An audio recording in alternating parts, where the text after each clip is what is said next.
I now call to order the Society's 2,438th meeting in the 150th year since its founding on March 13, 1871. Good evening, everyone, and welcome to PSW Science's Spring 2021 meeting and lecture series. Because of COVID-19, the Society is bringing this meeting to you via Zoom from locations all around the globe, rather than our usual home, the John Wesley Powell Auditorium of the Cosmos Club in Washington, D.C. This evening will be about alien machine-implemented intelligences. Our speaker is James Evans, professor of sociology and director of the Knowledge Lab at the University of Chicago.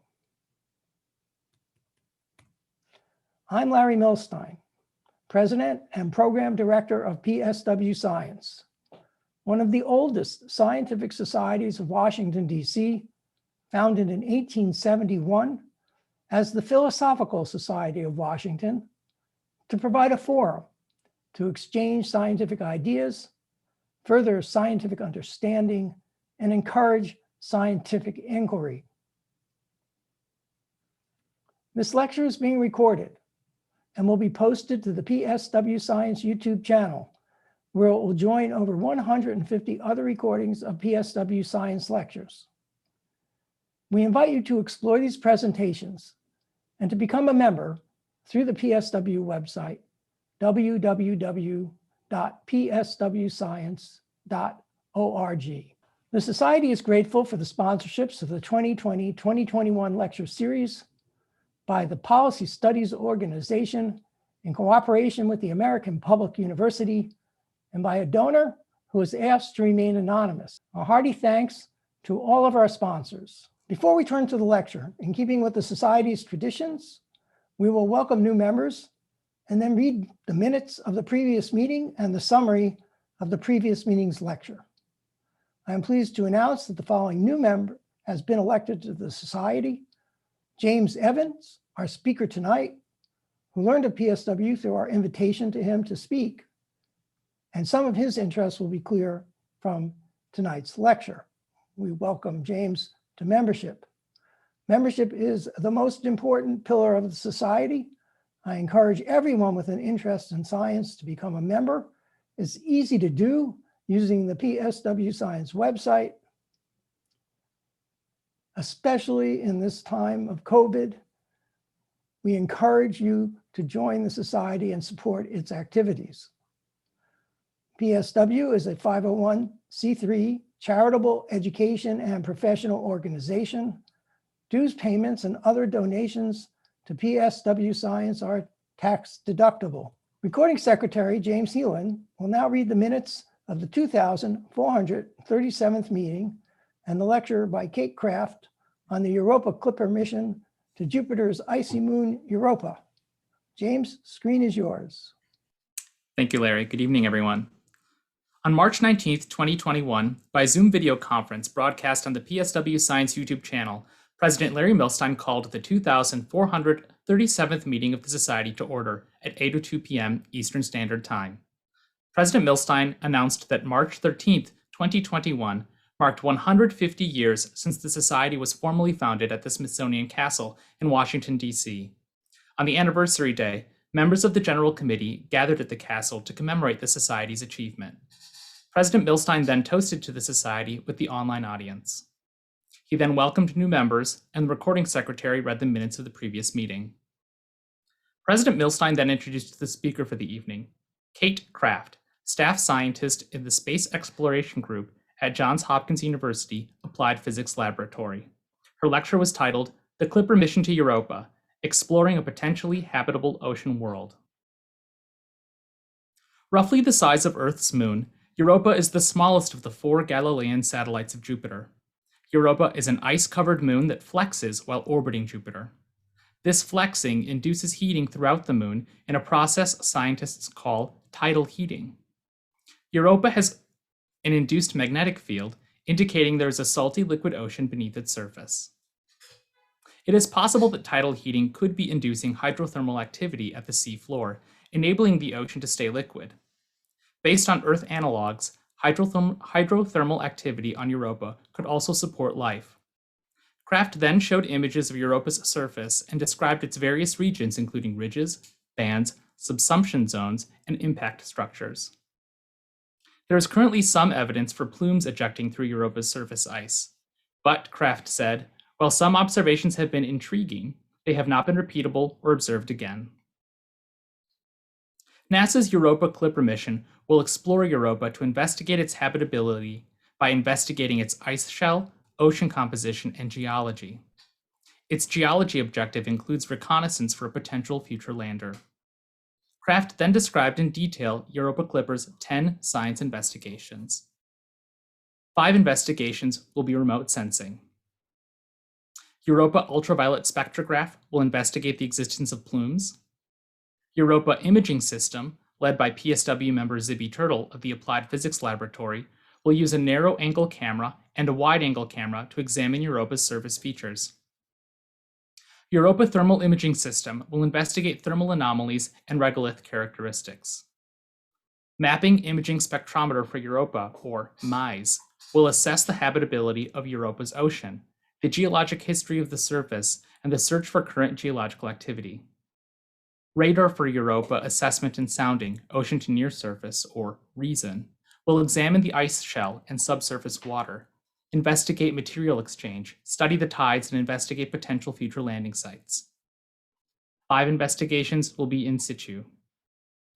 Europa Clipper Magnetometer will investigate the ocean by magnetic field induction at multiple frequencies, identify sources of atmosphere, and understand the coupling of Europa to Jupiter's ionosphere and coupling of plumes to flowing plasma. Plasma Instrument for Magnetic Sounding, or PIMS, will determine Europa's magnetic induction response to estimate ocean salinity and thickness, understand weathering and material release into the atmosphere, and Europa's influence in its local environment. Gravity and radio science investigation will use a suite of antennae sending signals to Earth to monitor its trajectory changes and determine Europa's gravitational tides and the existence of the subsurface ocean. Mass spectrometer for planetary exploration, or MASS specs, will determine the distribution of major volatiles and key organic compounds in Europa's exosphere and their association with geological features and their abundance in the ocean. Lastly, Surface Dust Analyzer, or SUDA, will map the surface composition of Europa and characterize the alteration of that surface by exogenous dust. Kraft then described the current status of Europa Clipper's instrument hardware. The spacecraft will be powered by 2 sets of 5 solar arrays. The 9 instrument suites will be mounted so that like instruments face the same direction to maximize the number of investigations that can collect data on any given flyby. The most recent trajectory assessment is for Europa Clipper to launch in October 2024 and use a Mars-Earth Gravity Assist, or MEGA, to arrive at Europa in April 2030. The mission is for at least 40 flybys in an approximately 3.5-year prime tour over Europa's Jovian and anti-Jovian hemispheres, covering approximately 80% of the moon's surface. Data will be returned to Earth based on priority order: decisional, encounter, mission, and opportunistic.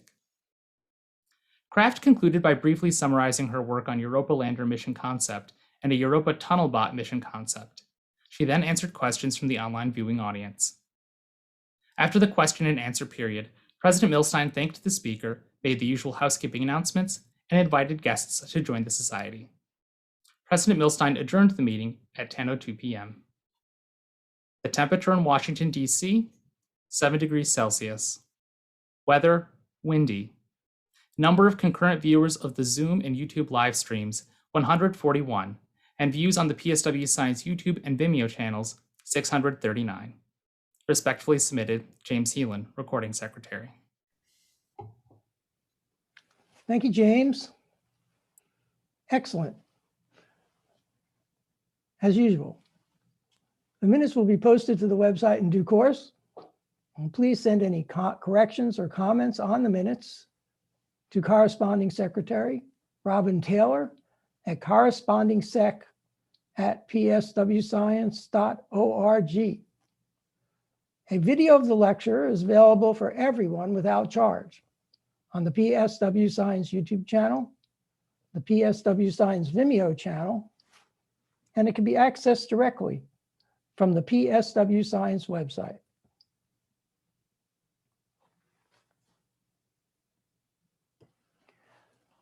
We now turn to tonight's lecture. It's my pleasure to introduce tonight's speaker, James Evans.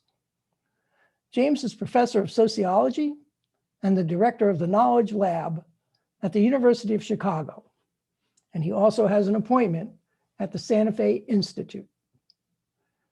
James uses large-scale data, machine learning, and generative models to understand how collectives think and what they know.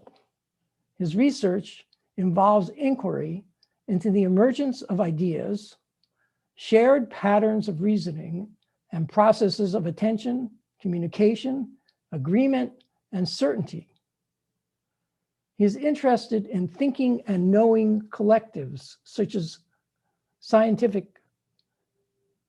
groups and Wikipedia, that involve complex networks of diverse human and machine intelligences, collaborating and competing to achieve overlapping aims. His work connects the interaction of these collectives and the agents within them with the knowledge they produce and its value, both internally to them and externally. James is an author on numerous peer-reviewed publications, and he speaks frequently to technical groups and the general public. James earned a BA in anthropology at Brigham Young University and an MA and PhD in sociology at Stanford University. All questions will be fielded in a Q&A session following the lecture. James, the screen is yours. Thank you, Larry, for this invitation and for your community for allowing me to speak tonight and for inducting me as a new member. I'm delighted to speak tonight about some of my recent research into the potential and possibility of designing alien artificial intelligences. Artificial intelligences are agents which are defined not by their similarity to humanoid and human intelligence, especially in the context of science and technology, but also in other settings, but by their complementarity to that human intelligence, their ability to create pathways, knowledge, answers that complements and enhances human capacity. And so I'll be focusing on this idea of programming beyond the limits of human collective knowledge and reason. Just a little bit about myself as background. So I run a center called Knowledge Lab, which is focused on using large-scale data, machine learning, and intelligent crowdsourcing or adaptive crowdsourcing to understand and represent knowledge at large scales across collectives. And this could be scientific knowledge or technical knowledge. It could also be political or ideological or cultural knowledge of various types. We're very interested in understanding some of the polarization that we see in American society and, of course, around the world.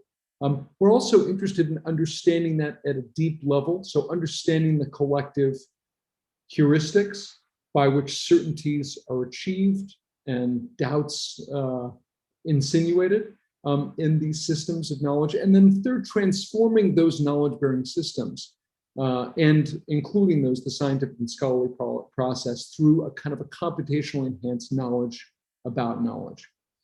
And so we spend a lot of time measuring knowledge at large scales, identifying knowing states and knowing signals between persons and organizations, between machines and sensors and algorithmic analyzers. And we've also spent a lot of time cultivating what I'll call a science of science over the course of the past 5 or so years. These are a few pieces that myself and other authors in my group have published in Science or Nature about meta-knowledge, about the science of science, about the crowding of the scientific frontier. So we're really interested in that emerging subfield of taking the full imaginary of the scientific process, which comes from all of the sciences, including the social sciences, to understand and better accomplish the processes and stoke the engines of innovation, which are science and technology and society. Today, my focus is going to begin with this question of what kind of AI do we want? What kind of artificial intelligence do we want as scientists and as a society? And how can we design the kind that we want? Do we want an artificial humanoid intelligence? Is that the kind of intelligence that we want to engineer primarily for our society as a target? So this idea of humanoid artificial intelligence and humanoid capacity comes, of course, over the 19th and the 20th century, certainly Mary Shelley's work, the Frankenstein, the imaginary, the possibility of creating artificial life has been around for some time. In the 20th century, however, we see things like Karel Čapek's humanoid universal robots, and Fritz Lang's Metropolis Maria. These are humanoid thinking, intelligent, interacting beings. A little later, almost half a century, 20 years later, 30 years later, we see in 1950 in Alan Turing's Computing Machinery and Intelligence, this idea of the imitation game and the new standard of intelligence, which is the human standard, right? So the way in which we distinguish something as intelligent or unintelligent is to identify the degree to which we can distinguish that intelligence from human intelligence.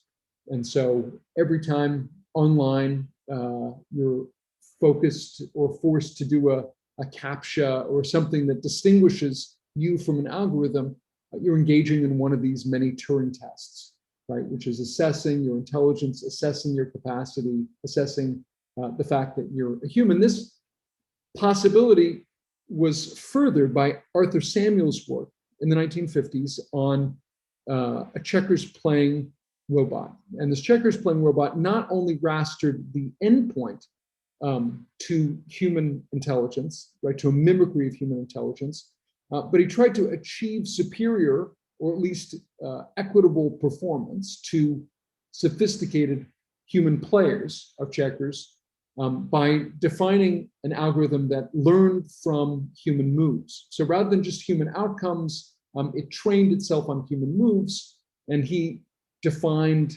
this idea of a self-learning algorithm as a result of its rastering to human training data, expert training data, machine learning. And this really became the canonical or the first clear example of a supervised machine learning algorithm.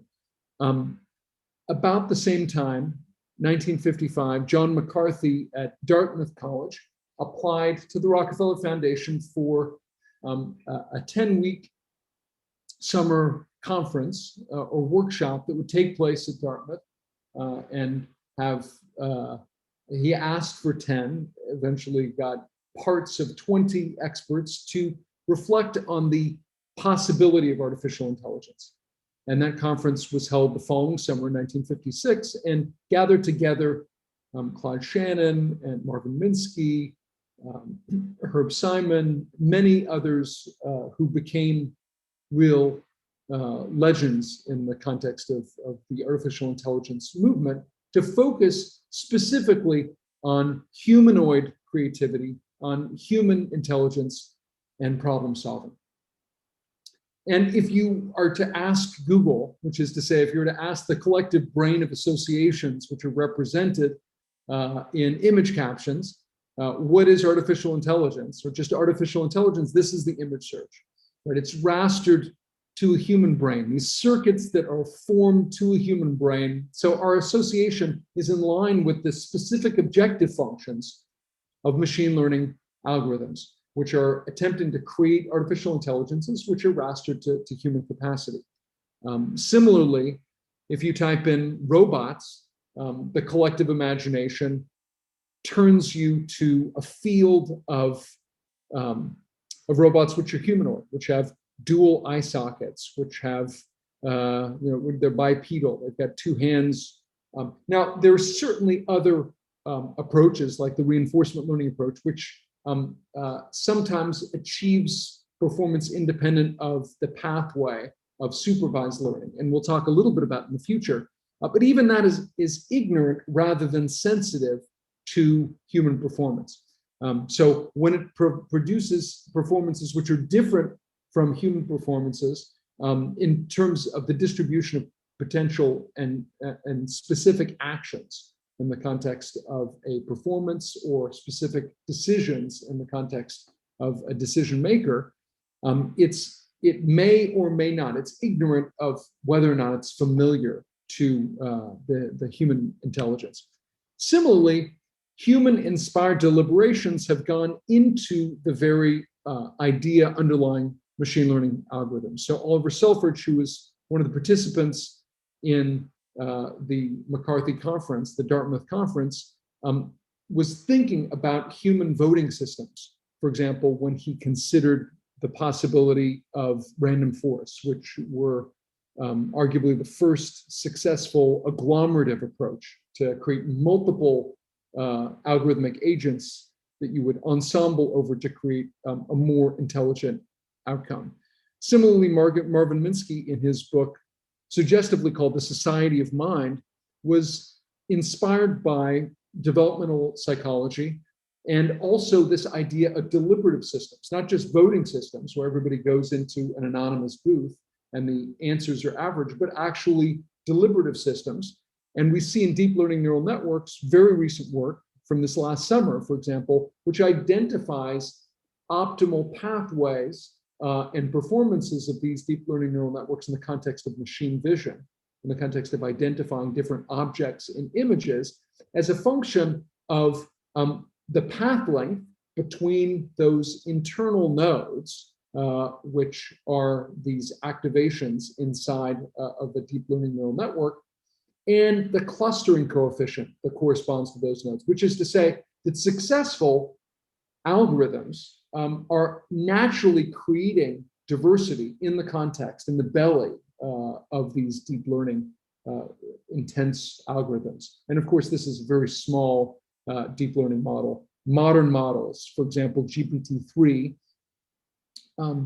which has 175 billion parameters, which correspond, for example, to the edges, to the lines inside this neural network. So they're much, much larger, they're much deeper, but they have characteristic structure which suggests, and in some cases is designed to behave like deliberative human networks. So in this context, with 7 billion humans on Earth, is artificial intelligence, artificial humanoid intelligence, which is targeted to human performances, the most efficient investment, strategic investment, and is it the most ethical investment? So we see at the same time stagnation in labor productivity in OECD countries, dropping in the last 20 years from 2.8% to 1.3% productivity. So that rate of productivity increase has slowed over time. And that's going to slow, as Darren Acemoglu and a number of other prominent economists, Eric Bert-Hofson, among others, is going to increase if we target our active development of artificial intelligences to replace and substitute human activity. Now, it turns out that there was and is another alternative vision to artificial intelligence, to AI, I should say, which was coined in exactly the same year of John McCarthy's artificial intelligence, and that's amplifying intelligence or augmented intelligence. So William Ashby, in his Introduction to Cybernetics, also published in precisely the same year, in 1955, writes about the possibility of intelligence amplification, of cognitive augmentation, of machine augmented intelligence. J.C.R. Licklider, within a couple of years, wrote about man-computer symbiosis. Douglas Engelbart, who really designed certain kinds of file systems, hyperlinks. The mouse was pioneered in his initial and powerful presentation of interfaces, augmenting human intellect. So this idea, this fantasy and aspiration was for humans to augment their intelligence through unmediated manipulation of information. So we're going to accelerate human thinking. We're going to try to create devices which minimize the transaction costs between what you're thinking and all of the information of the world that will be relevant to those decisions. If the humanoid robot is an instantiation of artificial intelligence, the interface is the instantiation of augmented intelligence. So mice, screens, file systems, hypertext, EEG helmets, or Neuralink, right? So these are things which are all designed to accelerate human thinking. And of the two AIs, augmented or amplified versus artificial intelligence, there's almost no question that this second AI, this augmented intelligence program, was certainly the more commercially successful and the more human augmenting. It's useful, it's productivity enhancing, it's also necessarily incremental, and it has diminishing marginal returns. It's boring. And so the question that I pose is that all, right? Either AI could be redundant, right? Artificial intelligence that thinks like us, or it could be efficient, but incremental, right? Augmented intelligence allows us to think with some increment of speed or efficiency. And so I'm going to explore the possibility of building AIs that help us think differently than we think, that help us think better than we think, and that help us think bigger than we think collectively, that surprise us, that create a widening possibility rather than a narrowing possibility of questions and answers in our ongoing quest to solve the world's problems.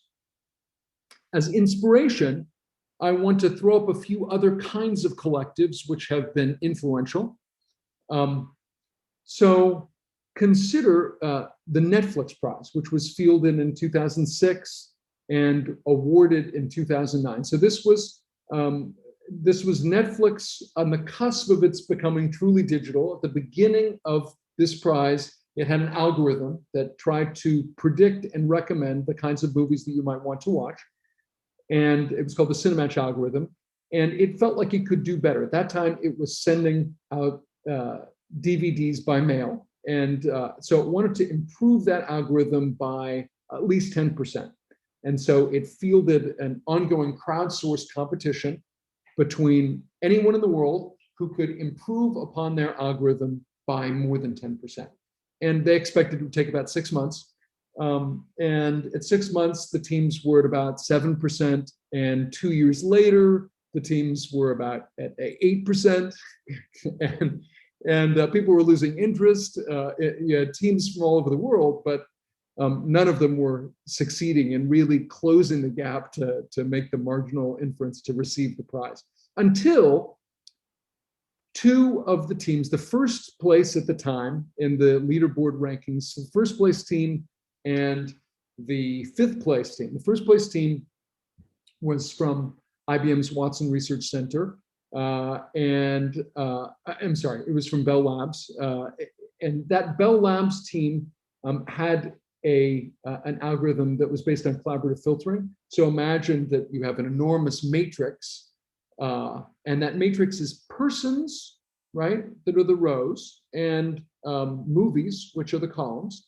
And so what that factorization algorithm was performing was identifying persons that were similar to each other and simultaneously identifying movies that are similar to one another. And the fifth place team had a very different approach. This was an Australian team, and they had a really strong internal model of new life events. A life event is when you get a new girlfriend or boyfriend, you have a child. So The Revenant is being watched at the same time that Barney is being watched.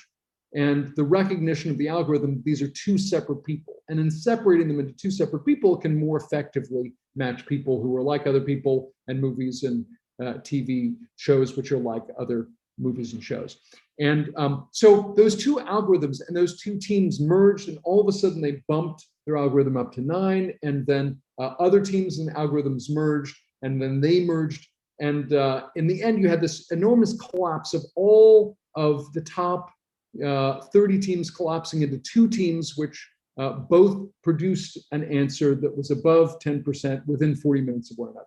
So what you have is of these 200 data science competitions, or of the many more than 200 teams that were competing for this $1 million prize, it was in the end an ensemble of very different intelligences, both different human intelligences and different algorithmic intelligences or approaches.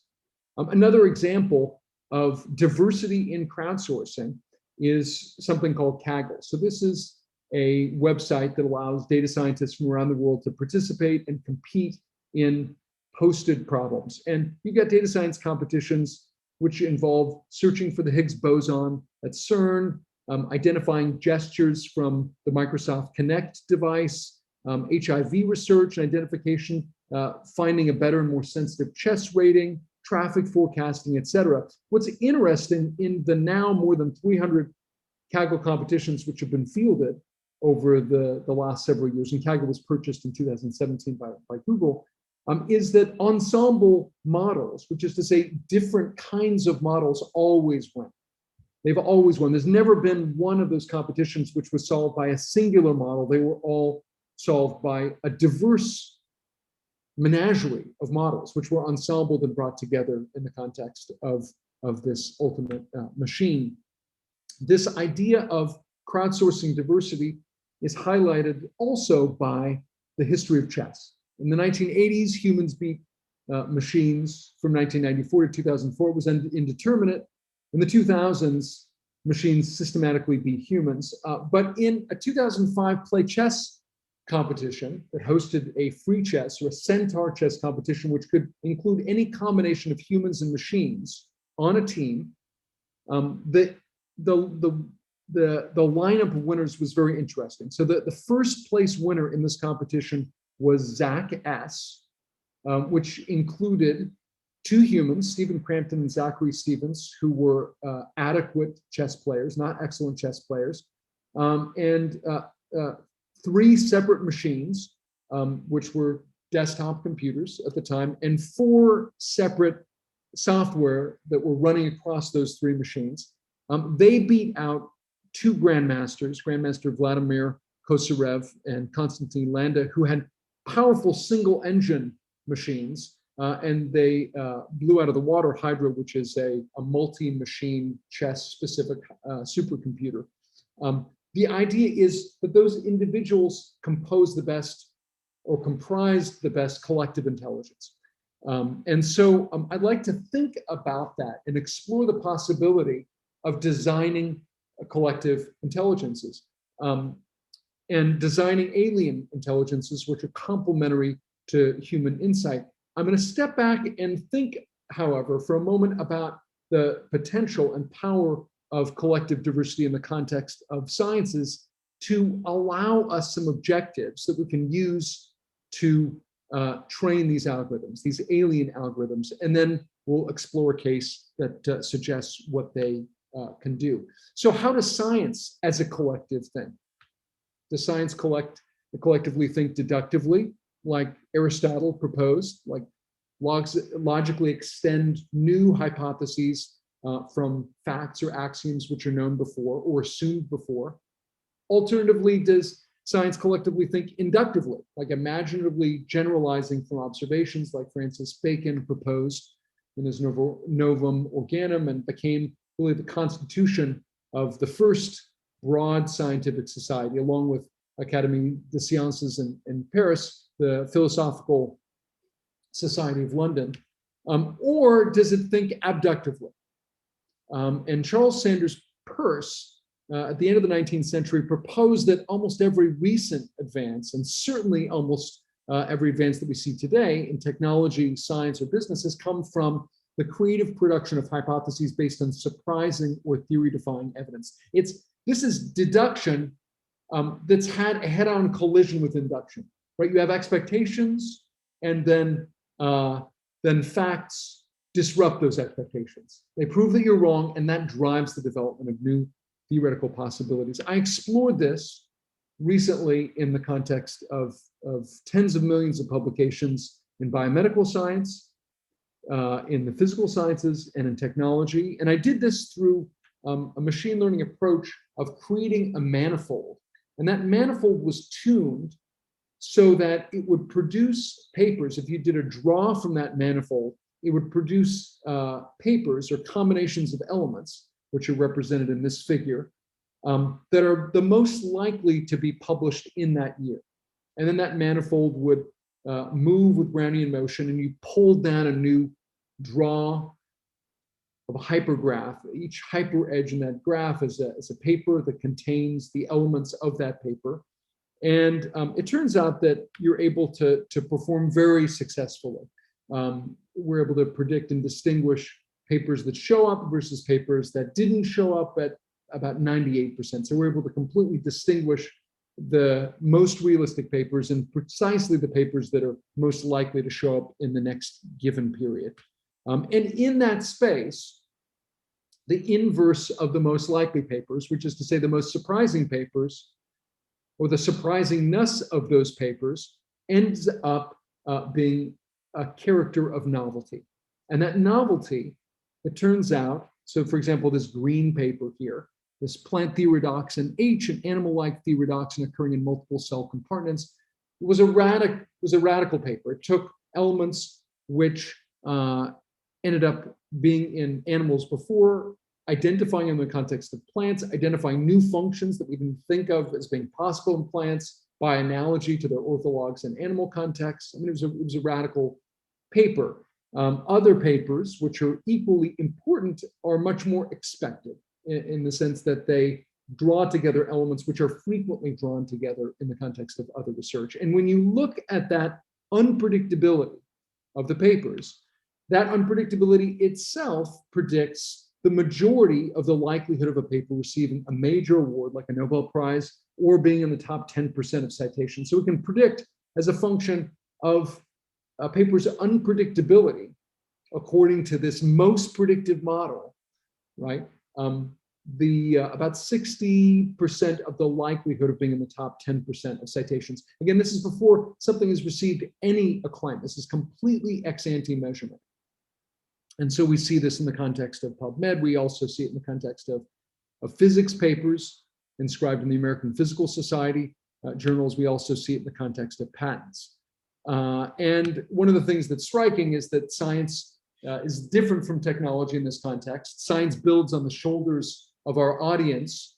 Technology, on the other hand, knows less about more. So science spends more time intensively citing the things and the sources which are most familiar to its audiences and its journals, and spends much less time talking about and justifying the things which are unusual. So they're basically science as an activity, as a social activity, is an activity of justifying your scientific choices to a community.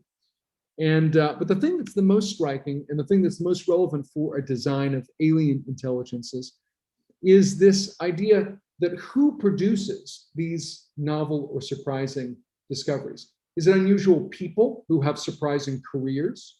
For example, they trace, they went through physics and then biology and then the social sciences or economics. And as a result of those unusual combinations within themselves, that produces the greatest surprise? It turns out no. Is it unusual teams? Jason and the Argonauts that bring together people from across the far-flung domains of science. Also somewhat, but not the most. The thing that's by far the most predictive, and it accounts for about 70% of these most surprising discoveries, are expeditions of people with backgrounds in one part of science who traverse over to another part of science as a group and solve their problem with their alien patterns. This radical insight of the unusual papers comes in conversation between problems within a community and aliens outside that community. Sometimes we've talked about this as a conversation between insiders, priests, if you will, who are can identify familiar puzzles, are aware of anomalies. They understand the scripture of prior assumptions within their field, in conversation with outsiders or prophets who solve those problems with alien patterns. If a problem was surprising, then the aliens basically bring a surprising pattern to make the surprising unsurprising.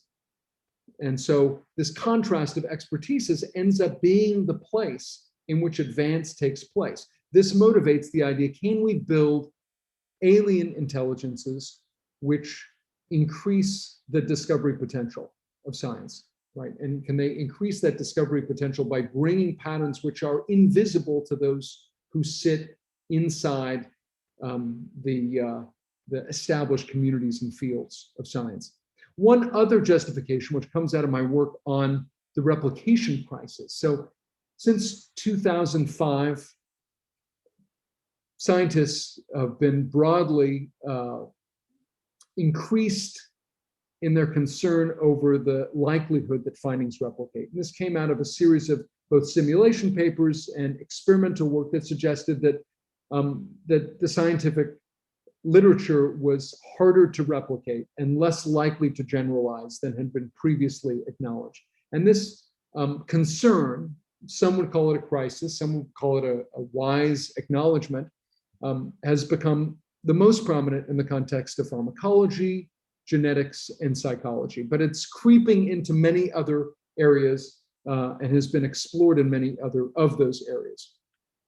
One of the things that my group did to understand what led to science which was more robust, which was more likely to replicate in the future, and less robust, less likely to replicate, was a high throughput strategy for conceptual replication and reproducibility, where we lined up data from tens of thousands of publications with high throughput experiments. High throughput experiments are experimental results which are produced by robot many times. So they're replicated on average about 200 times per experiment across, in our case, different dosage levels of drugs, different cell lines, different durations, et cetera.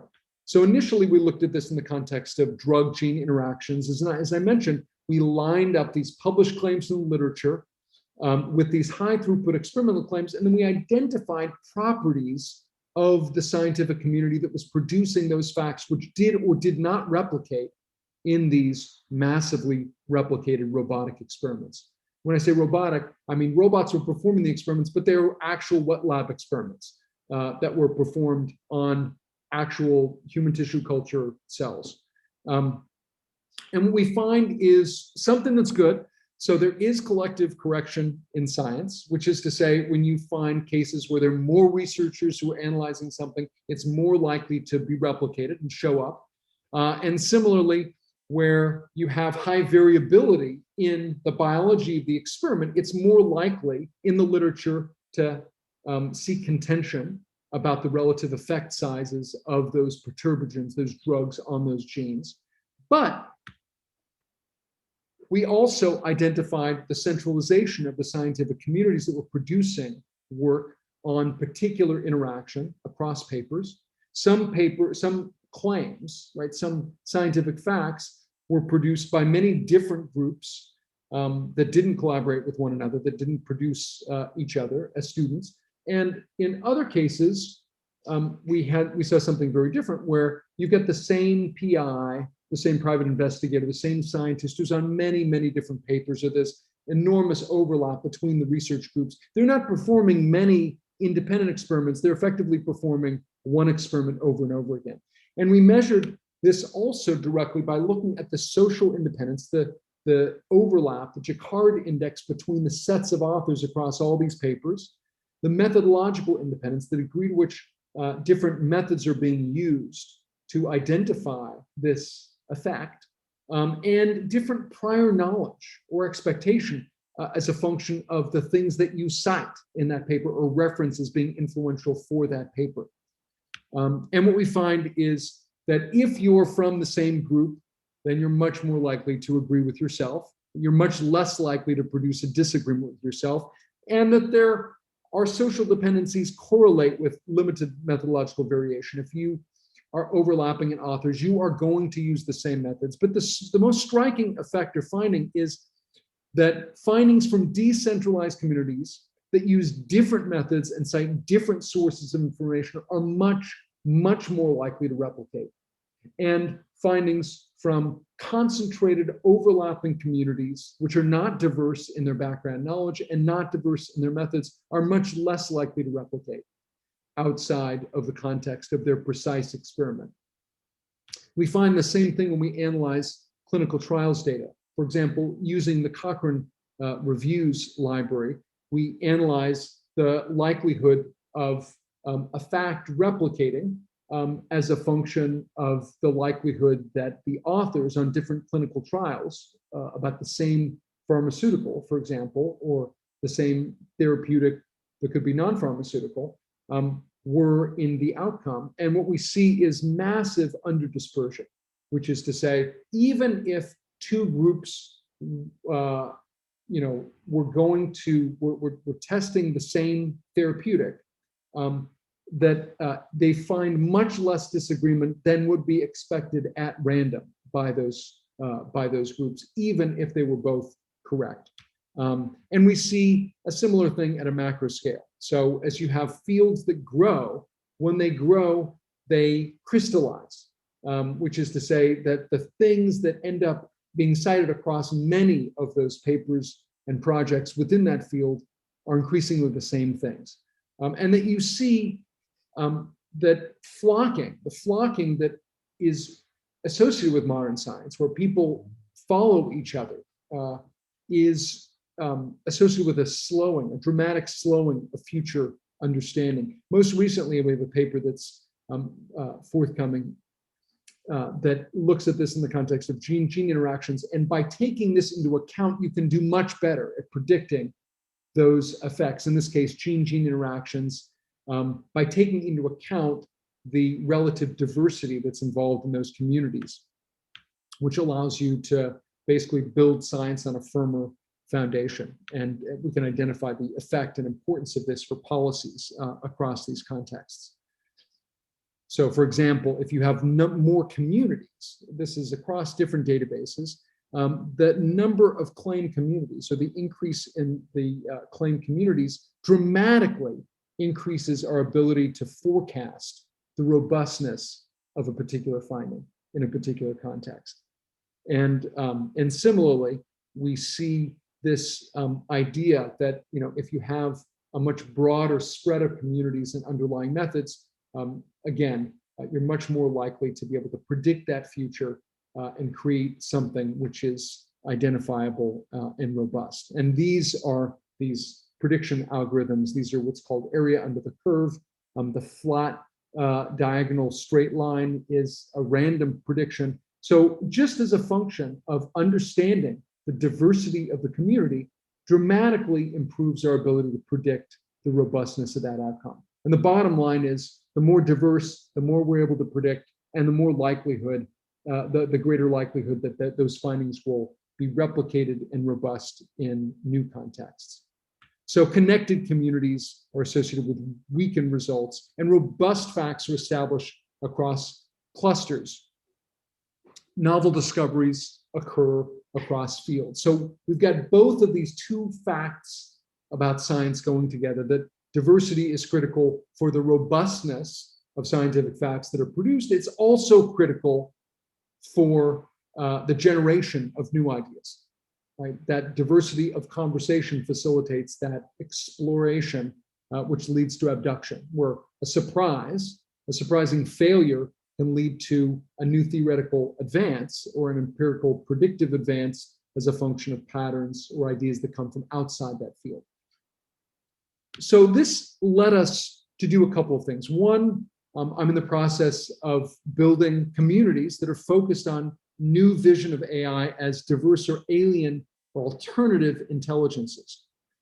This requires us to know more about humans and human communities and not less, right? So this broader program requires us to create effectively digital doubles of human minds and bodies, of collectives, and also digital doubles of the worlds in which we live, right? The material world, the scientific world, the technological world, the cultural world, and identify this optimal difference and diversity so that we can generate diverse or alien intelligence coaches, which can guide us to think about things in new ways, diverse alien intelligence collaborators that can provoke us to think in new ways or to check our supposed intelligence, burst the bubbles of certainty that come as a result of speaking the same language of people who were otherwise connected, and also diverse alien intelligence coordinators that can assemble teams in ways that facilitate their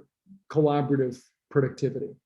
And in particular here, I'm going to pose this question of, can we design human artificial intelligence diversity that increases collective imagination in ways that's productive? One way in which we sought to analyze this was through replication of a study that was published in July of 2019 in Nature. This was a very interesting study. It's called Unsupervised Word Embeddings Capture Latent Knowledge from Material Science Literature.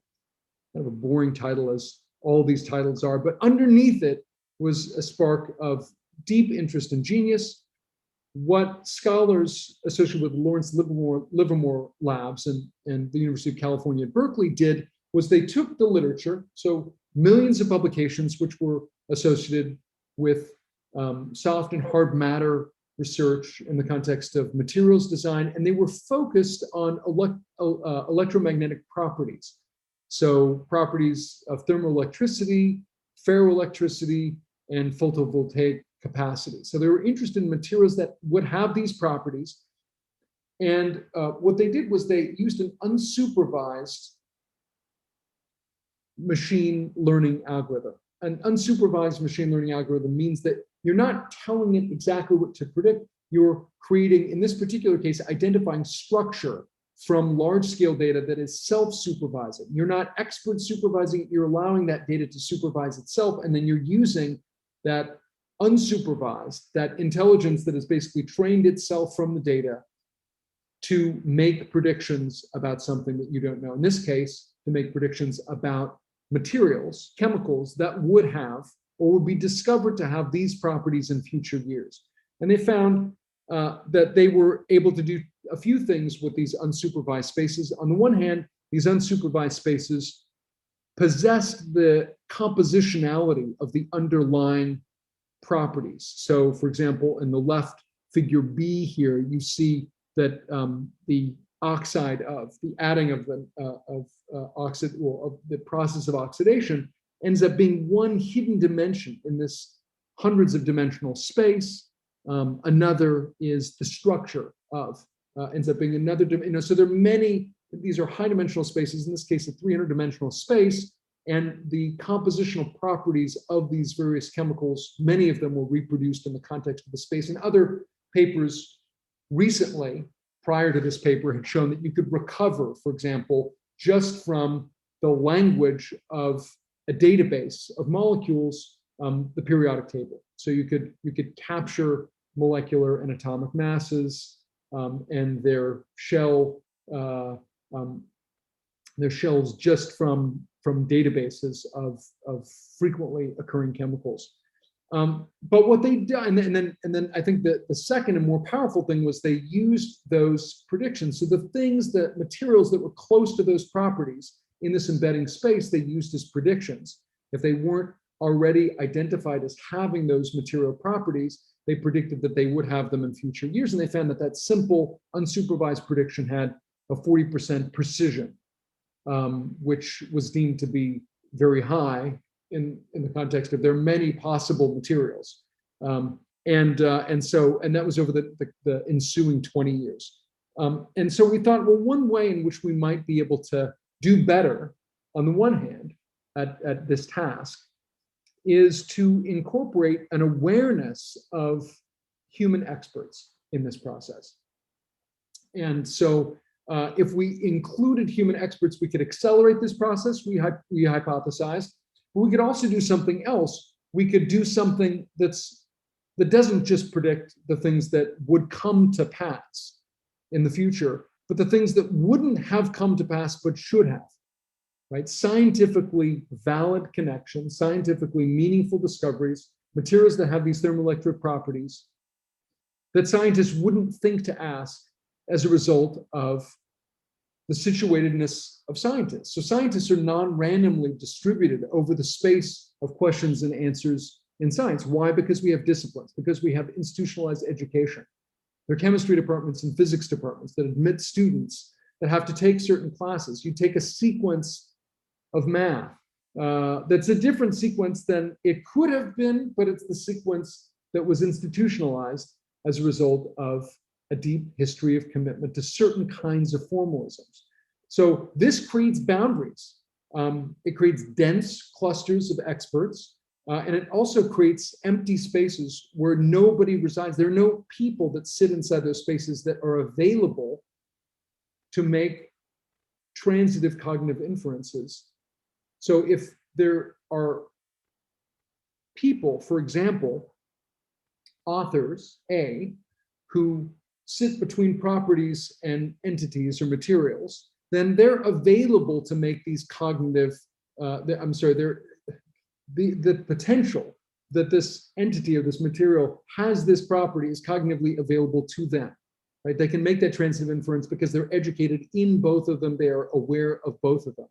On the other hand, where you have two separate author communities, A1 and A2, and only A2 has access to this material and its properties, and only A1 has access to this desirable property that they're interested in, it's much less likely that somebody is going to make that inference. They're going to imagine it, they're going to investigate it, and they're going to discover it, because no one was educated. No one is aware of those things. The scientific community hasn't allocated people to that part of the space. So what we did to explore this hypothesis and to explicitly generate alien intelligences, in this case, these are alien intelligences that couldn't have been produced by our intellectual and innovative system. They couldn't have been produced by our higher education system. And to identify the inferences that are most likely cognitively to scientists in this space, we built what's called a hypergraph. I mentioned this approach earlier. So each paper is now a hyperedge, and that hyperedge contains a couple of different things. It includes properties like thermoelectricity, but also something like the ability to treat or vaccinate against COVID-19, the ability to treat or be a therapeutic effectively against any number of diseases, and also the authors who investigate those things, right? So all those things, both the things that could be available to the scientists who are thinking about them and the scientists themselves, we put inside that hypergraph. So in my little figure here, the shapes that are empty are the authors, and the shapes that are filled, that are red, are the properties. The shapes that are filled, that are blue, are the materials. And so we asked this question: what inferences are most cognitively likely? And we produced a random walk over this hypergraph of science, right? And so what does that mean? It just means we literally programmed a walk to start at a property, thermoelectricity. We randomly identify a paper that talks about thermoelectricity. We randomly identify an author or a material inside that paper. We randomly jump to another paper with that author or material. We identify an author or material in that paper. We randomly jump to another paper that has that author material millions of times.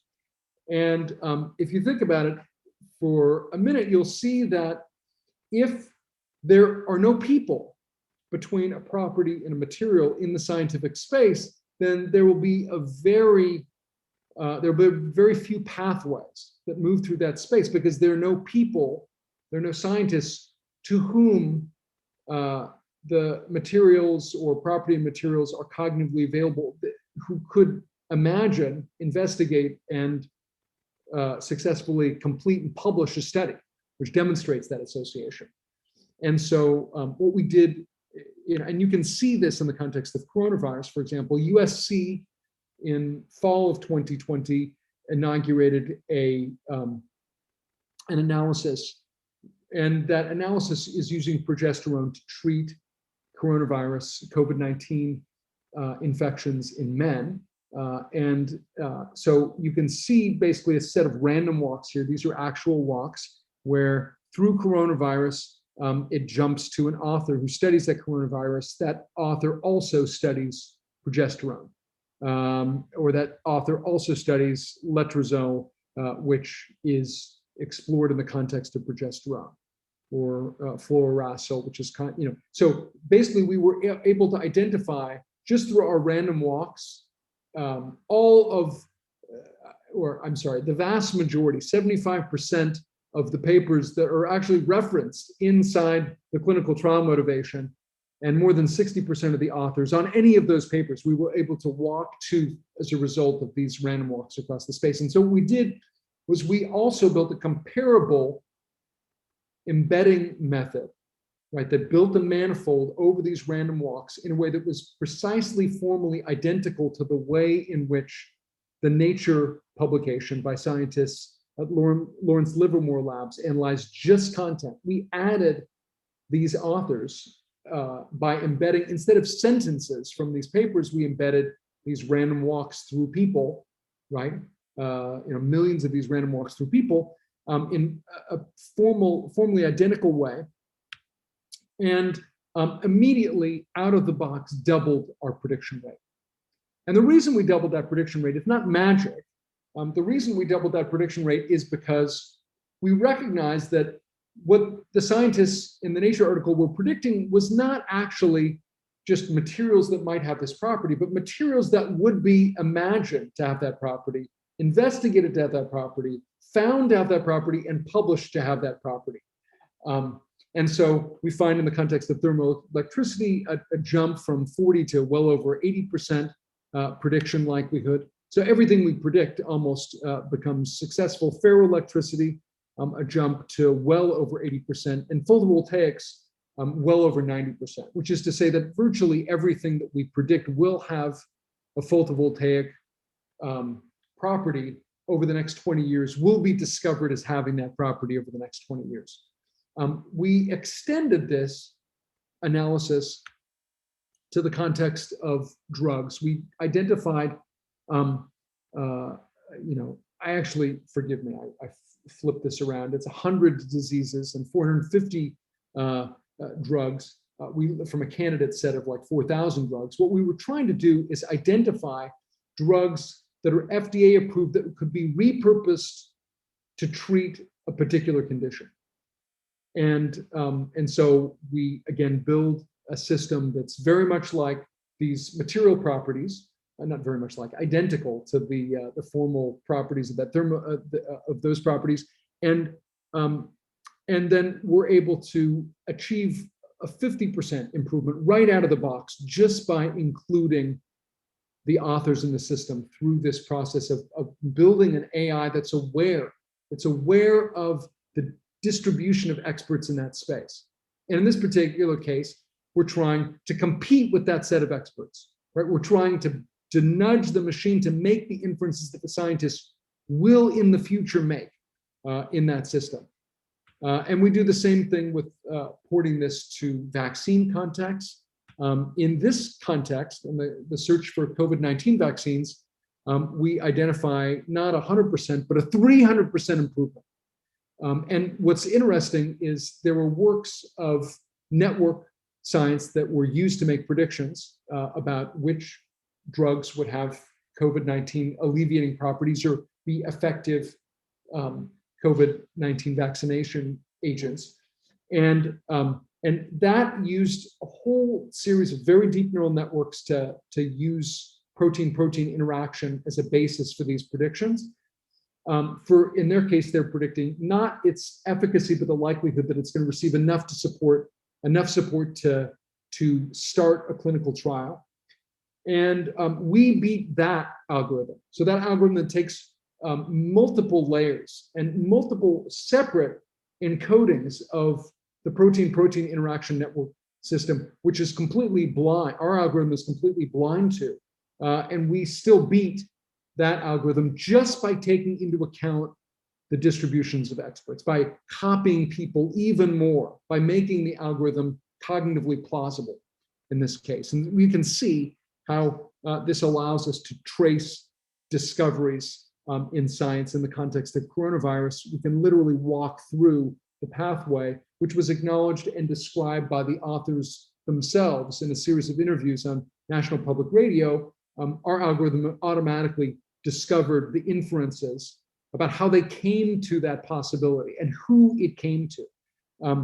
Again, why is that happening? These are heat maps which capture the distribution of authors. So higher green means you've got more authors that are sitting atop that peak, and sparse places are places where there are no authors that are sitting between those elements in the system. The text prediction, which is ignorant to authors, which was the basis of that last Nature paper, which we were replicating and expanding on, are the red nodes, and they are kind of ignorant to that landscape. Ours are not ignorant. Ours, the blue predictions, are sitting right on top of that landscape, and that is the reason they're successful. And what suggests even further why it is that they're successful is that we're able to predict the very scientists that are going to make those discoveries as a function of identifying the people who happen to have published things on these disjoint sets of information, who will have available to them these cognitive inferences, and facilitates the process and the possibility of predicting and really betting on discovering or assembling, directly discovering teams to catalyze implausible discoveries. However, I think these findings also do something to trivialize these predictions, because again, we're not just predicting like new materials, we're predicting the people who are going to make the inferences in this space.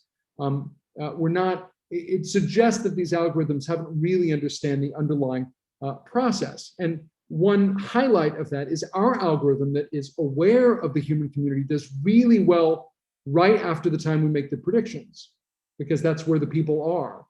And algorithms that are blind to that distribution of humans do better later on. So 10 years after prediction, those algorithms do better because the scientific community has readjusted itself over that distribution of opportunities. So we use this to build alien intelligences that can do better than either, better than systems that predict new future human discoveries.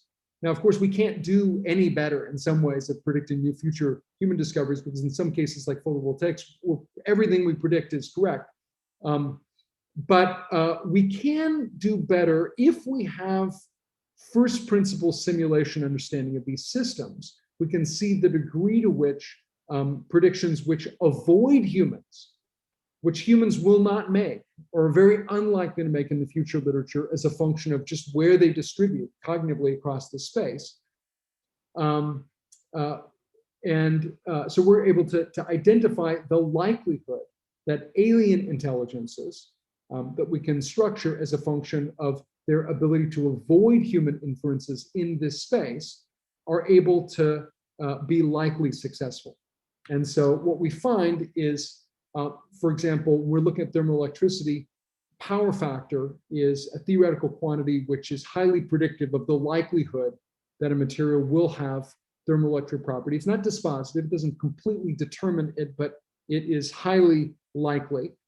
And what we see is this is the space of candidate predictions, which have reasonably high power factors. Right at the center is things for which there's an author that sits right between the property and the material. And things that are way out there at the infinite ring, at the very edge, are completely disconnected. There are no authors. There is no way. There's no person that is available to make that inference. And at the right, we see the actual predictions that we undertake as a result of tuning this dial from, on the one hand, the most human to the neutral case where it's ignorant of humans to the most alien, right? And as we look through this space of most alien predictions, we're able to see that those that are very far away, extremely unlikely for humans who have been trained in the way that humans historically, scientifically are trained, would be available to make, are still highly likely as a function of this power factor. Similarly, we find the case for COVID-19. So for example, if we identify things that that avoid humans in this space, that basically are cognitively alien and much more surprising to the human scientific system, because no one would produce those, and certainly couldn't produce them as a function of their own individual distribution of training, are also very likely to have high linkage or transitive affinity through a protein-protein interaction with the virus. So to generate robust insight and rapidly advance science and technology, you need an ensemble of diverse intelligences. And this suggests that we can actually take steps to generate more diversity, to design diversity, design aliens that are fit to complement, in this particular case, human scientific awareness, but also universal properties that are different from the universal limitations of human cognition. And we're exploring several of those limitations right now. Obviously, you don't want a completely alien intelligence, which is to say an alien intelligence which is so distant from humanity that you can't communicate with it. Similarly, in the context of biological evolution, there's a well-known phenomenon called hybrid vigor, where two subspecies, right? So two organisms that are really at the boundary of sexual compatibility become the most relevant to each other evolutionarily by having been conditioned and trained in the context of different environments, which lead to different traits. And so they become more relevant to each other the more distant they are, until they can no longer sexually reproduce, at which point they become less relevant to one another. And so what we're trying to do here is identify these optimally different and optimally similar augmented or alien intelligences, which are designed precisely to capture things which are beyond our capacity to imagine, and yet are the most relevant for the projects, for the advances that we seek to accomplish. Now, thinking about building AI in this way really turns on its head the traditional way in which we've thought about training artificial intelligence and the problem of artificial intelligence. So one of the key problems that people have talked about in the past is what's called the problem of superintelligence. How do we create machines that really slavishly follow the values of humanity through a control regime? How do we literally, tight their restriction bolts? My colleague Alison Gopnik at Berkeley calls this the Stepford-Wives theory of machine training, where you're basically slavishly creating these robots that linger on your every word and desire. This is not going to create something that's highly complementary. That's going to require a different kind of a logic, what Professor Gopnik calls a caregiving logic, right? A logic that explores the independent capacity, the alien capacity of these robots, not to perform human functions, but to perform different things, to identify alien but complementary objectives and alien capacities, alien imaginations, which can optimally complement human objectives in this search for scientific advance, prosperity, and really advanced capacity, right? Expanding rather than limiting human capacity. All this leads me to the conclusion that for AI to make a big difference for society, we need a new AI that radically augments, not marginally, not incrementally augments human intelligence by understanding and programming past the limits of human individual and collective reason, and training diverse ensembles of human and machine intelligences, alien intelligences that can work together to achieve and expand the common good. With that, I'd like to acknowledge some of the folks on my team. Jamshid Surati was the lead author on the most recent paper that deals specifically with these alien intelligences, which is under review, and Mara Lewis, Valentin Danchev, Gonghyun Kang, Haizi Yu, Brendan Chambers, Sasha Belikov, and many others are working on related projects and featured in various of the papers that I mentioned tonight. With that, I look forward to taking your questions. Well, thank you very much, James. It's a lot to think about in your talk here. I'm sure we have some questions, so we have time for a Q&A now. So let's start with a question from Frederica de Rema. Frederica? Yes. James, thank you so much for your very kind of fire hose presentation. So first of all, I wanted to say that what you talked about alien, you used a provocative term in some ways to describe something which we call multidisciplinary, or I call it multidisciplinary or interdisciplinary. And I'm a big believer in that, you know, coming from one field, applying your knowledge into another field. Myself, with the advent of parallel computing in '84, I proposed a computational model which was very different than the fork and join or master slave, the computer scientists. And the long story kind of short is the model, my model, the SPMD model is the predominant model for parallel computing.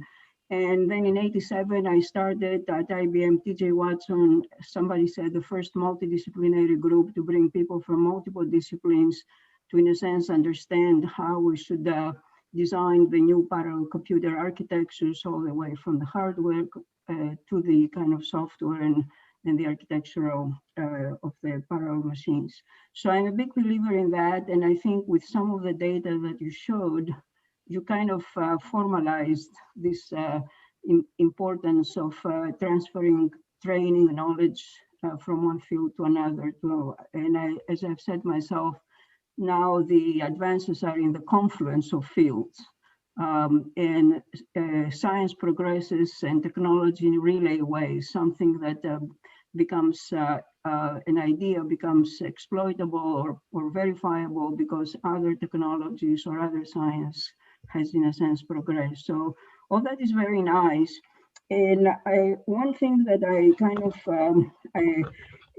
going back to your provocative alien term, I think I kind of agree with the results and where you're going. But the emphasis when you say using alien, that means the human in the loop, right? I mean, you've kind of articulated in a different way to have the human in the loop in terms of, because machine learning can go rogue, you know, there are issues of interpretability. So you do need the human intuition, the physics intuition or the scientific intuition in the discoveries. So how do you see, I mean, you know, certainly a lot of the tools you're developing are very useful to as tools of the scientists, but you can never take the scientist out of the loop. So in your kind of advocation of this alien into artificial intelligence, is that what you mean, having the human? Yeah, okay. So lots of great thoughts. So first, thank you. And you're right, you are one of my, you know, what I called, I suppose, you know, multidisciplinary aliens. Now, aliens don't have to be from another planet. They can be from another land. Well, I was from another land. I'm from Greece. That's right. You're from another land and you're from another discipline. Right. So certainly, I want to be clear. There's two things I'm talking about. You know, one thing I was using as a motivation, my work as someone who's promoted and really developed this field of the science of science, to demonstrate precisely the thing that you're talking about, multidisciplinary, between humans, between fields, these expeditions of the things that make large advances. And in fact, I just sent off a paper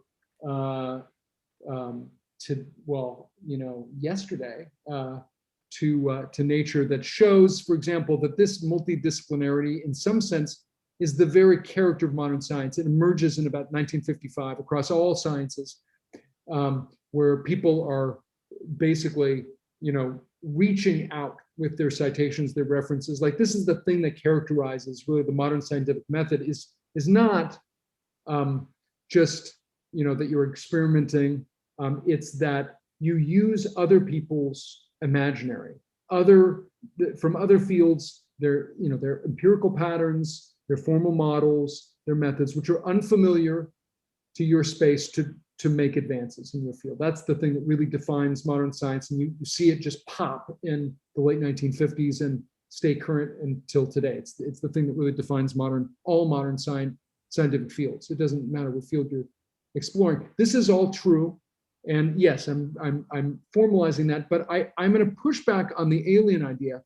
I'm working with two robotic scientist groups. So Ross King has a group in Sweden and Japan, and Andy Cooper has a piece. Let's see if I have it here. It was on the cover of Nature this summer about a robochemist. In those contexts, so he is this robochemist where, these are mobile robots that are wandering around a laboratory. He does give an initial hunch, but they perform completely autonomous experiments on their own. Thousands of experiments in the dark. So these are actually photo relevant materials that he's looking for, energy related materials. He has a few hunches and then he seeds them and runs them off. So I'm working with both of these groups to actually take humans out of the loop. So what are we doing? We're saying, okay, these algorithms can start with a set of seeds that maybe are produced by humans in the past. So humans are in the loop in the sense that we're building on the existence of prior knowledge. But then we're not asking humans what the next experiment is. We're just running a Bayesian optimization that says conditional on the last results of these experiments and all of the findings that are coming up in literature, what's the next optimal experiment? And I think there are two directions to go. One is to race with humans, in which case I would say, yeah, we're optimizing humans in the loop. But the other is to do the opposite, is to basically understand collective intuition as a set of productive but biased intuitions and to bet against them. And so I'm actually, in the context of this research, but also a number of other projects, doing the same thing, where we're betting against human intuitions. And sometimes these human intuitions are the result of institutionalized conceptions, and sometimes they're the result of simple limits of human capacity. You don't see doctor physicians thinking in like 50-dimensional therapeutic combinatorics for cancer therapies. Human minds can't do it. They can't defend it to others. They're not producing those. They're not testing those. Right. So there are certain things that are literally just beyond the human capacity to have intuition about, and there are others that defy existing intuition. So an interesting historical fact is that you see the phenomena that Ben Jones calls the burden of knowledge, which over the 20th century, people who get Nobel Prizes are older and older over the 20th century. When they get their first grant, they're older and older. When they publish their first paper, they're older and older. But those who get their first patent are not older and older, right? They're exactly the same age over the course of the 20th century. So what's going on is there are diminishing marginal returns as we climb up the trees of knowledge. It's just that we haven't climbed all the trees. And so identifying aliens that actually avoid human intuitions and reasoning, that defy and bet against it, is precisely the kinds of opportunities. So you can call that human in the loop. I'm betting against you. I'm using your intuitions to identify something that in some cases is diametrically opposed to those intuitions. So we can call that human in the loop, but it's a very different loop. It's a negative loop. And so I totally agree that, I was motivated to explore this through a study of multi-transdisciplinarity, but that what we're talking about is, I would say that highlights a principle that we can amp up in the context of these alien intelligences, which is to say we can identify and craft aliens which are more different in terms of their kind of cognitive capacity and more different in terms of the precise training that they've experienced than the space of humans. And they will not be validated. They will seem unintuitive. They will seem alien. They will seem less likely. So when we actually pose experts with our hypotheses, which end up being equally likely scientifically, they seem much less likely to the scientists who we asked. So their intuitions are wrong. I mean, they're wrong about these materials because they're not sitting in a place where they have access to the full surround that these alien algorithms have access to. So I completely agree. We're motivated by transdisciplinary scientific engagements, but rather than using those scientific engagements to validate them, we're using them to train against them. We're betting against them. Yes, let's move on to another question. We have a question from Will Angel. Will? Yes, good evening, Larry. Good evening, James. James, thank you for the interesting talk. I'm convinced by your argument that many novel discoveries come from expeditions from alien fields of research. But can you tell us more about how you rule out survivorship bias from your research? Could it be the case that novel expeditions from different fields of research are only published when they're interesting, but that there can also be many more expeditions that are not published and do not show up in your data? Well, yeah, no, I think that's a great question, and I don't think there's. I mean, that's an obvious bias in this data. So even though, yes, right here, like in the earlier work that I mentioned, which is about to come out. This is a pre-publication review of some of these findings. Yes, the reasons why the surprising combinations are end up being really surprising is because they're surprising and they work, right? So there's a whole bunch of surprising things that didn't work, right? So the surprising things that people imagine, wouldn't it be amazing? Like no one would have thought, and it turns out, well, the reason no one would have thought is because it's just wrong, and those are being filtered out conveniently, basically by the publication review process. And so that's absolutely the case. If you were just to create, in that case, kind of like alien cross-fertilization, then you would get all kinds of garbage, right? So so is it right for us to presume or to encourage everyone to engage in these kinds of expeditions? Absolutely not. And is there failure, increased rates of failure behind those investigations? Absolutely.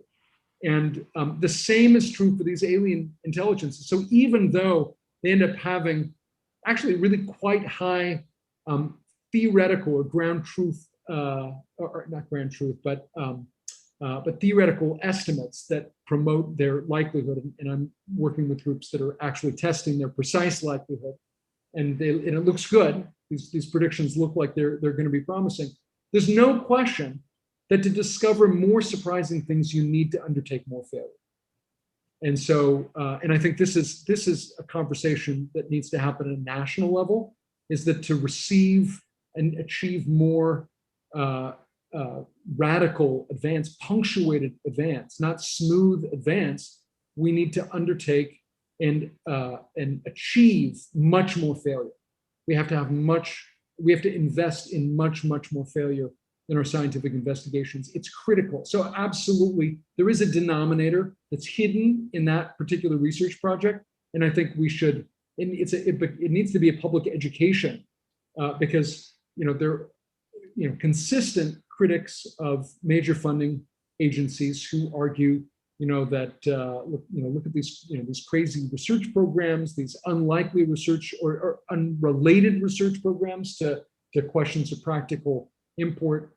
And the answer is those failures are necessary, right? They reflect an underlying set of bets on unlikely, but if true, disruptive findings in this space. So I couldn't agree with you more.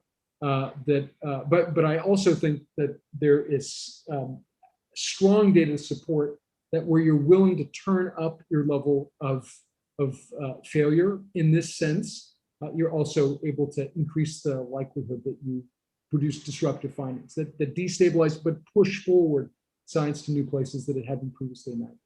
So before we take a question from the web, from John Merrill, I'm going to ask a question. So a lot of what you're saying, leave aside the interdisciplinary aspects, because I think that applies to some things more than others. But I agree with you completely. Interesting things happen in interfaces. But what you're saying about groupthink, in essence, and the fact that people live within a given community have certain preconceptions, or they adhere to a certain group of conceptions, and they look at things a certain way. And so they're more likely to do certain experiments and less likely to do certain other experiments, to the extent that when I was in the lab, we used to have a joke, which was that the most valuable person in the lab was the one who came in with the least knowledge, because they were going to do the crazy experiment that would turn out to be the most insightful, that would produce the most unusual results, that would break preconceived dogma, and that would open up new doors. Of course, it's only partially true, but because they also probably sometimes broke the experimental apparatus and discovered things that everyone knew were wrong. And yeah, of course. It turned out that the reason that everybody thought you shouldn't do that experiment, because it didn't turn out very good. Right.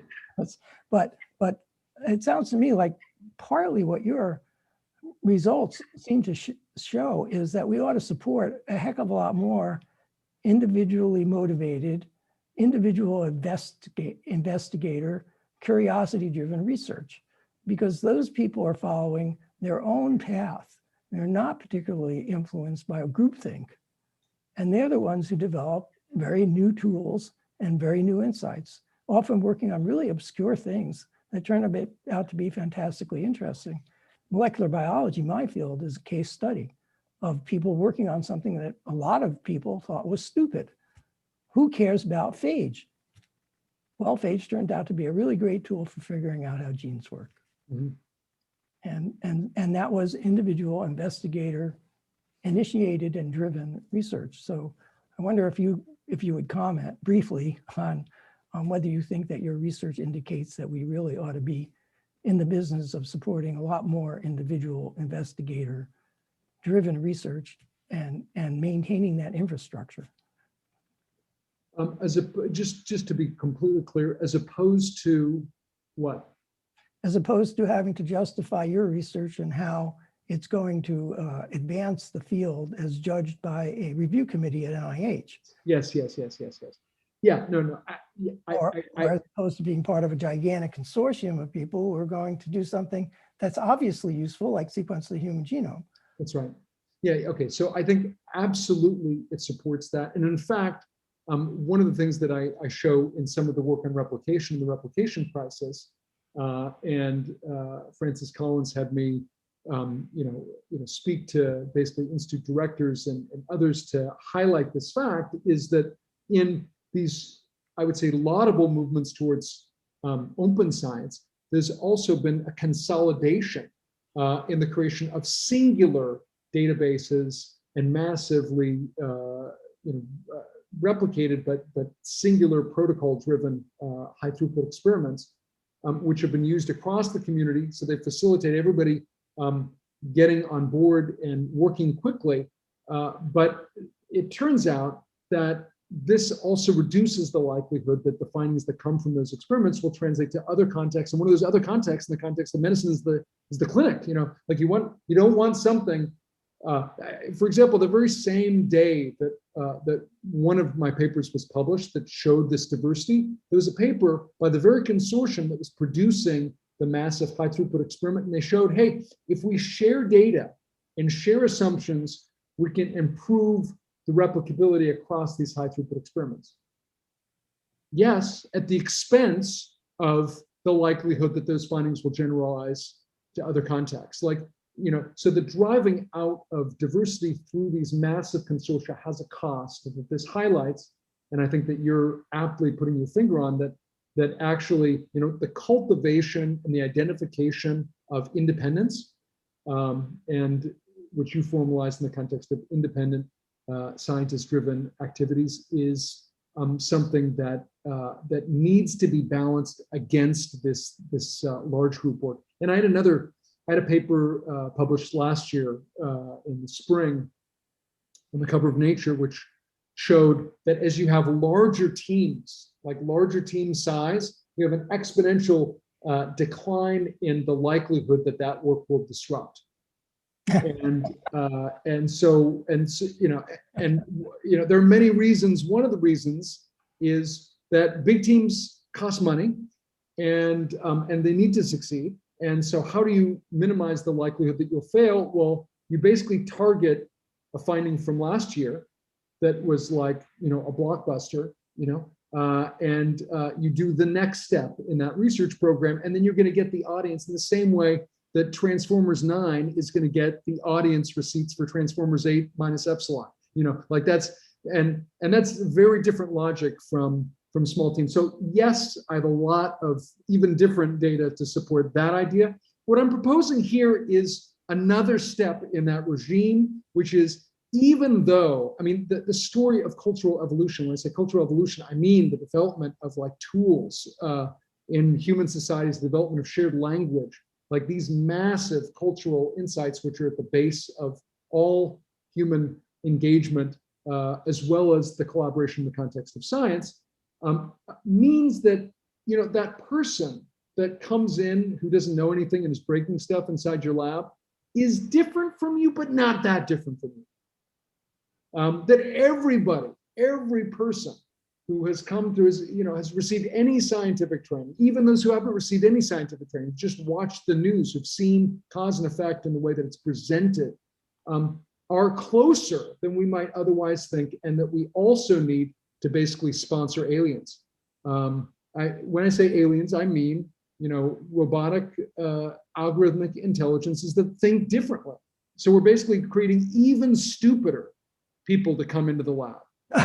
We'll break even more stuff than those stupid, completely uninformed people would have broken before. So that's what I'm arguing for. But yes, I think it's. We got a question from John Merrill. I'm going to read it out loud here. Is there a tool to examine novelty in scientific publications and patents? And I think you did address that to some extent. Yeah, we've produced several different kinds of tools, and I welcome you to reach out to me. I have an email that's easily accessible on the web, jevans@UChicago. My lab, Knowledge Lab, produces a number of different tools and databases that scores basically, every major published publication in terms of a number of different kinds of things, in terms of the surprise of the combination of the elements, in terms of the ability or the historical fact that those things have disrupted science by eclipsing the work on which they build, which is to say they come to be perceived as turning points in scientific development, and a number of other approaches. So there are a number of funders in government in the US and China and other places are using these tools now to help identify, prospect, and decide which work to sponsor. We have a quick question from Catherine Gensler. I think you can answer this one by referring her to your website. She wants to know whether there'll be a list of papers sent out. She'd love to read the papers about material science and COVID that you mentioned, and hopefully they're on your website somewhere. They are, actually. The references are. Yeah, the references are. The COVID paper I just pushed to the archive, which is a preprint server, tonight. So it should be publicly available to everybody by tomorrow morning, and I'll be happy to share to. Which archive? BioArchive or? The archive. There's the archive? Okay. Yeah, no, the physics archive. They invented the archive. Yes, so yeah, but yeah, it won't be in the BioArchive, but I suppose I could in parallel push it there. Yeah. I think if you want to email me the citations, and I'll forward them to. Okay, excellent. Yeah, but yeah. Yeah, if you have a chance. We have a question by voice from Carl Merrill. Carl? Hi, thank you. I enjoyed that lecture. You covered a tremendous amount of material. But one thing that concerns me, and in fact, it was amplified by editorial in Nature yesterday about the need for transparency in AI debaters that are debating against humans, because it turns out that there's an additional element which you've touched on, and that is, in addition to facts and data, there's also the element of emotion. And by building that into the algorithms, one can beat a debater who's using facts. And we see that in our own political system, where a politician can win a debate with almost no facts or very few facts at all by just making things up. So that's a problem. And in fact, I spend my time doing research, and my biggest problem is that people have what I call biases, but that's a polite word for ignorance. And so that pushes them to do experiments in a particular direction. And so it slows everything down, and we may never get the real answer. We'll get lots of data which people can analyze, but it'll be useless. And in fact, you see that in the development of the AI for working on games like Go or chess, where they spent an inordinate amount of time trying to teach the computer the rules that humans used. And then once they developed the programs even further, the computer could run through that in a week or so and develop its own algorithms or methods that beat anything a human could do.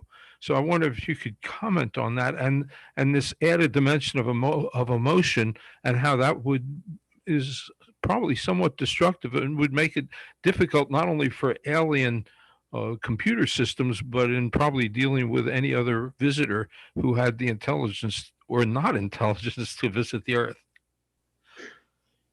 Wow. So cosmic question, but my talk, I'm sure invited it. So I have not actually read I was working on this paper that I'm pushing to the archive today, so I was not reading Nature today. But I think this is an excellent issue. So certainly the algorithms that were and have been developed, for example, were so influential in pushing information and misinformation to people, in some cases, for example, that were associated even with January 6th in Washington, D.C., alone has been widely commented on. And what's interesting is, this description of surprise that I have, this algorithmic surprise ends up being this kind of high likelihood, conditional on it working, of being successful. So if it's successful, it's very successful. It turns out this is precisely what these misinformation campaigns are targeting. So it's more likely for people to follow fake news than true news. And why is it more likely? Well, because the fake news is surprising. The fake news violates their expectations. And if it doesn't violate too many of them, if it's not so outlandish that it's in that optimal space of plausible but fantastic, then it draws their eyeballs. Why? Because people are rational and they're abductors. They're trying to resolve inconsistencies so they follow that knowledge, in some cases trying to test it, in other cases ultimately being duped by it. So I think there are all kinds of massively concerning places in which algorithmic intelligences are being used, are being nefariously deployed, precisely as clickbait and in misinformation campaigns around the world. Not only by subversive movements, but by governments, and I can, name a number of different cases, and we've been looking at this, a number of different groups have been looking at this, the idea of manipulating human responses to emotional appeals is something they can learn over the billions of user-generated traces of conversation that occur online. So that becomes an exploitable signal, absolutely. And so I think the issue here is that, yes, algorithms can do those things. Yes, algorithms are doing those things. People will continue to make algorithms that do those things. There will be others that try to make algorithms that can detect those kinds of tendencies and limit those kinds of tendencies, or have platforms that identify and take down things that have particular kinds of intent. But I think it's a major issue and a major problem in society. At the same time, I think it underlies, and so, what do we do with this? I think is in some ways another question, because there's a deep need to understand and think about how to regulate these intelligences that are kind of spurring up everywhere.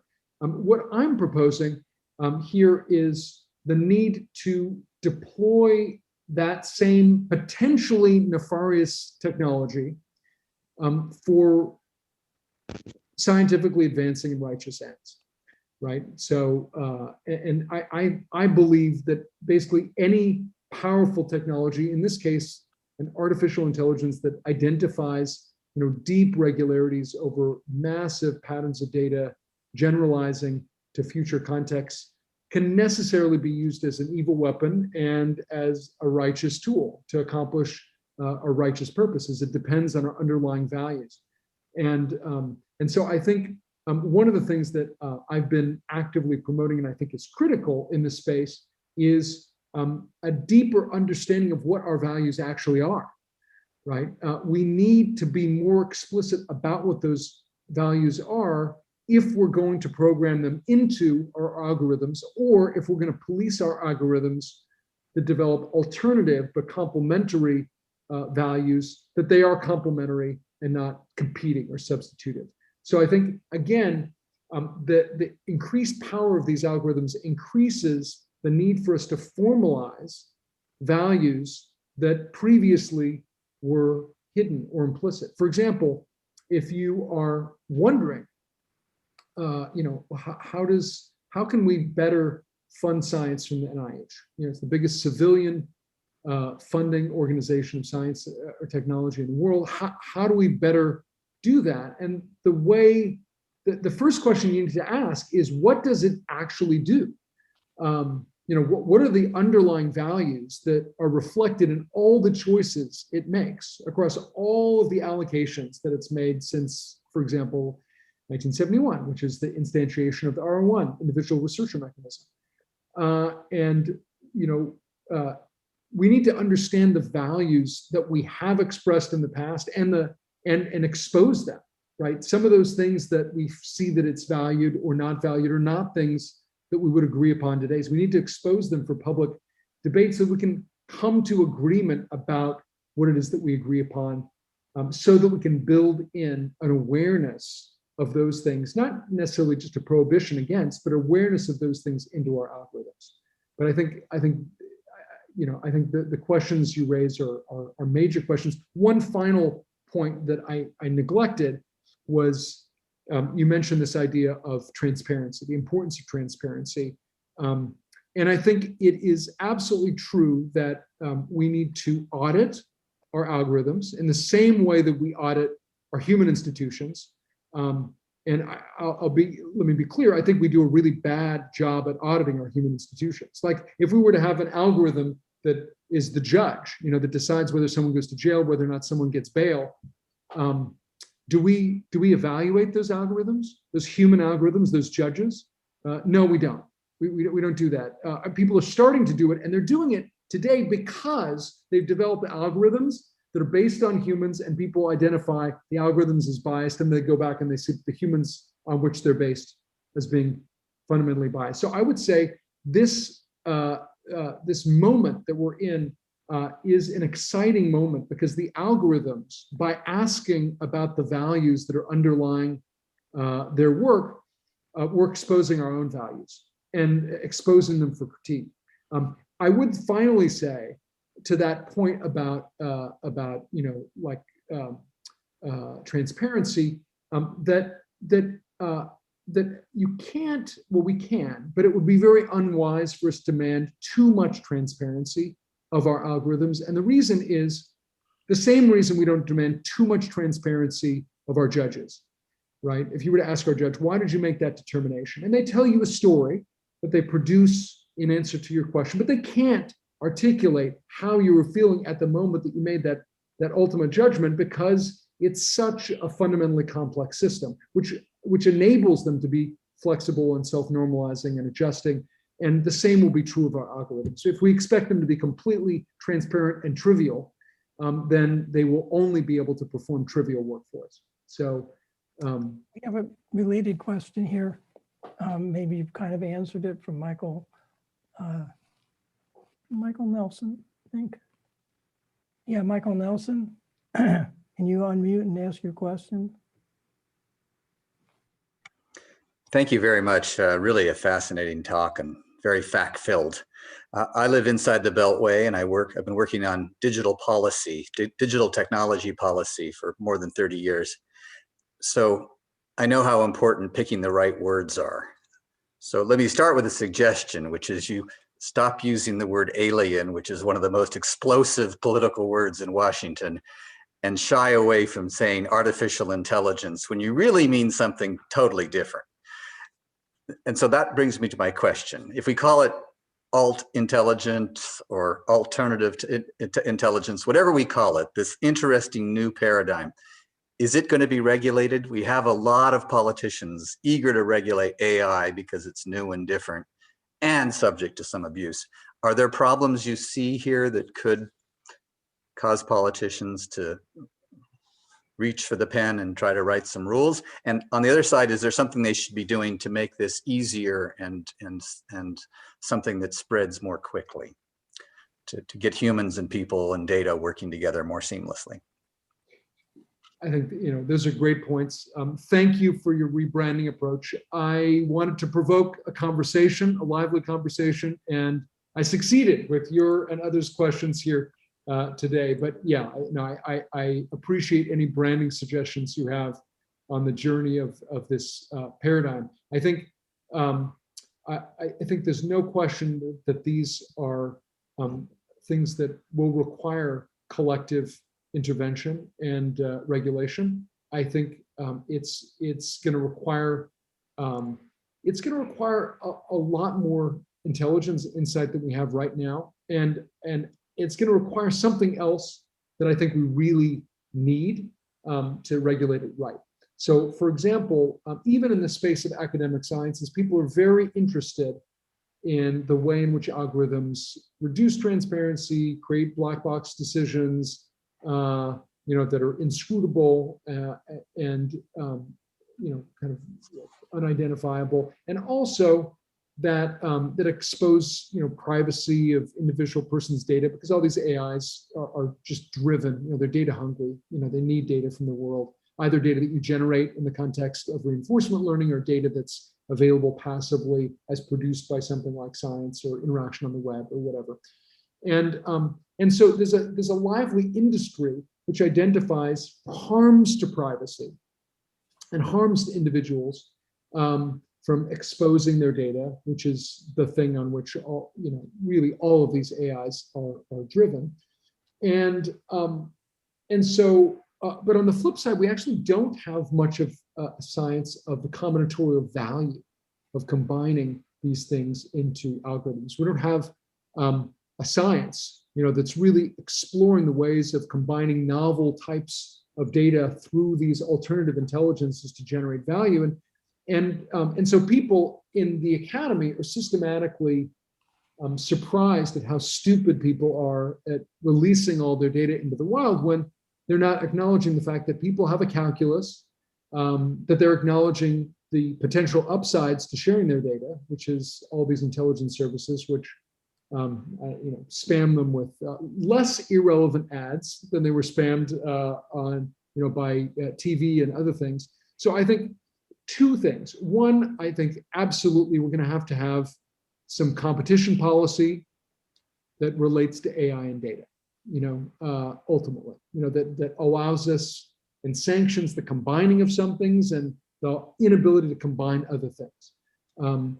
Because that combination of all possible types of data facilitates and really drives different kinds of discrimination, and will drive those kinds of discriminations in the context of insurance premiums. It's irresistible, and it's impossible to imagine. In AI, one other thing that we often do is we'll get an objective which is a proxy of the actual thing that we want.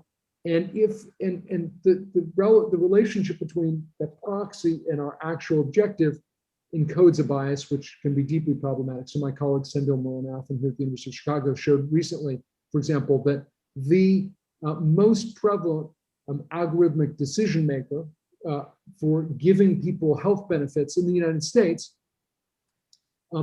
basically treats Black persons as at the same level of access to benefits as healthy as white persons that are 5 times as sick.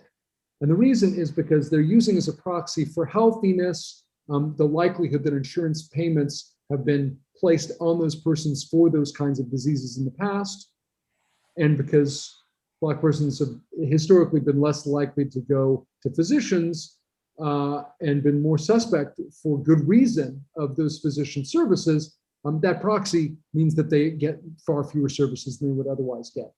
And so all this to say is I absolutely think that we need to develop new capacity in government for surveilling these algorithms in the same way that we need to surveil and regulate other decision-making bodies. Because these algorithms are becoming our primary decision-making bodies. And I would say there's actually hope, because it's much easier to identify and engineer out a bias from an AI algorithm to lay it as a constraint than it is to take a bias out of the judicial system, or to take a bias out of like the complex system of like tens of thousands of physicians and insurance providers, right? So this actually provides us with, I think, a burden to create the capacity to evaluate these decisions, but at the same time, I think an opportunity, because it's much easier to remediate bias from an algorithmic system than it is from a complex human system. I'm gonna take Thank you very much. 1 or 2 more questions. We have one from a PSW member, Tim Thomas, which I'm going to read, I think. Tim says, seems like you're describing an elaborate voting system in which different algorithms, sources of data, and human groups all give weighted opinions to a particular problem, like which chess piece to move. Have you explicitly been able to determine how many voters you should allow? Is more always better? Okay, so I would say, thank you for calling this elaborate, and I'm sorry for your having to call it elaborate. We're trying to make it simple, but you're right, there are moving parts.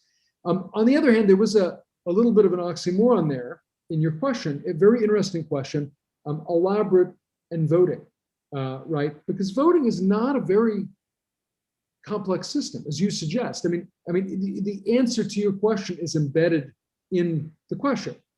So if there are people that are informed about good, have a good policy in mind, a policy which will eventually produce the most happiness if you're a utilitarian, or facilitate the most virtue if you're an Aristotelian, whatever your ethical stance, then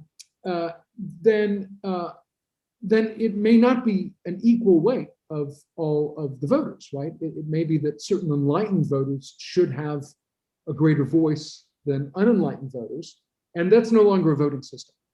That's a deliberative system, where you have different actors that are engaged in performances to persuade others that their opinions are better than those others. That is a sophisticated system, and I am completely arguing for that. I'm completely arguing for a complex deliberative system in which algorithmic agents and the agents in human innovative societies propose and provoke each other with insights and patterns and possibilities that they could not have achieved on their own. That is, and so it's really what we're selling. You're right. It's not a package. It's an environment. It's an ecosystem. How can we? I completely stand behind the idea that building artificial intelligence, which just has a bullseye on human capacity, is not the way to magnify human capacity or human benefit. It is to target the ultimate benefits that we seek, and then growing the diversity that we require. So to your point, is it just like, does any diversity matter, and is more always better? And the answer is no. It really has to do with designing the right diversity, designing diversity that compensates for our limitations and biases in sensing, in reasoning, and in coming to agreement.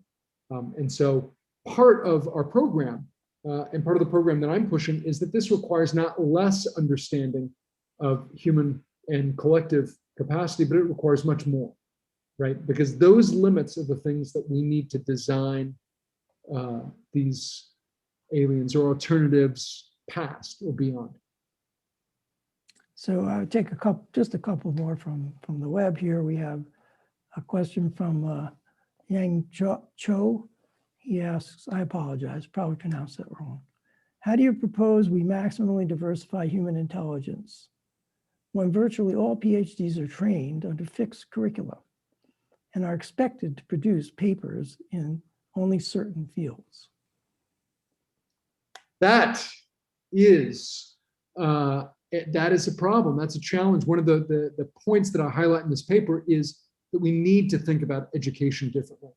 And this is related and bound up with this idea of our willingness to undertake failures, like the theoretical venture capitalist. The theoretical venture capitalist is one who places 20 bets and expects one to succeed and the others to fail, and that achieves a sufficient rate of return. I say theoretical, not actual venture capitalists, because if you look across all venture capitalists, they actually copy each other slavishly to reduce that betting. So while an individual venture capitalist might be hedging their bets, the entire system of venture capital is not hedged. But this means in terms of education that we need to think about it fundamentally differently. We need to think about education for discovery such that every student becomes an experiment. Every student becomes an experiment of their unique combination of background experiences, methods, etc. And what does that mean? That means at the end of education, we'll have a distribution of, we're going to have, to Larry's point, we're going to have much more unusual alien people who are unfamiliar with some parts of the lab, but bring to those labs things that have never shown their face in labs like that before.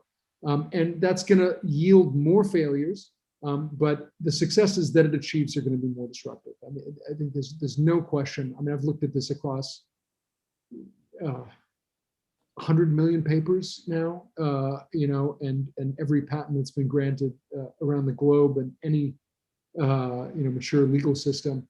And these are, So I think to your point, cultivating diversity requires a fundamentally new way of thinking about education. Right now, education is a control system, so a department, a discipline.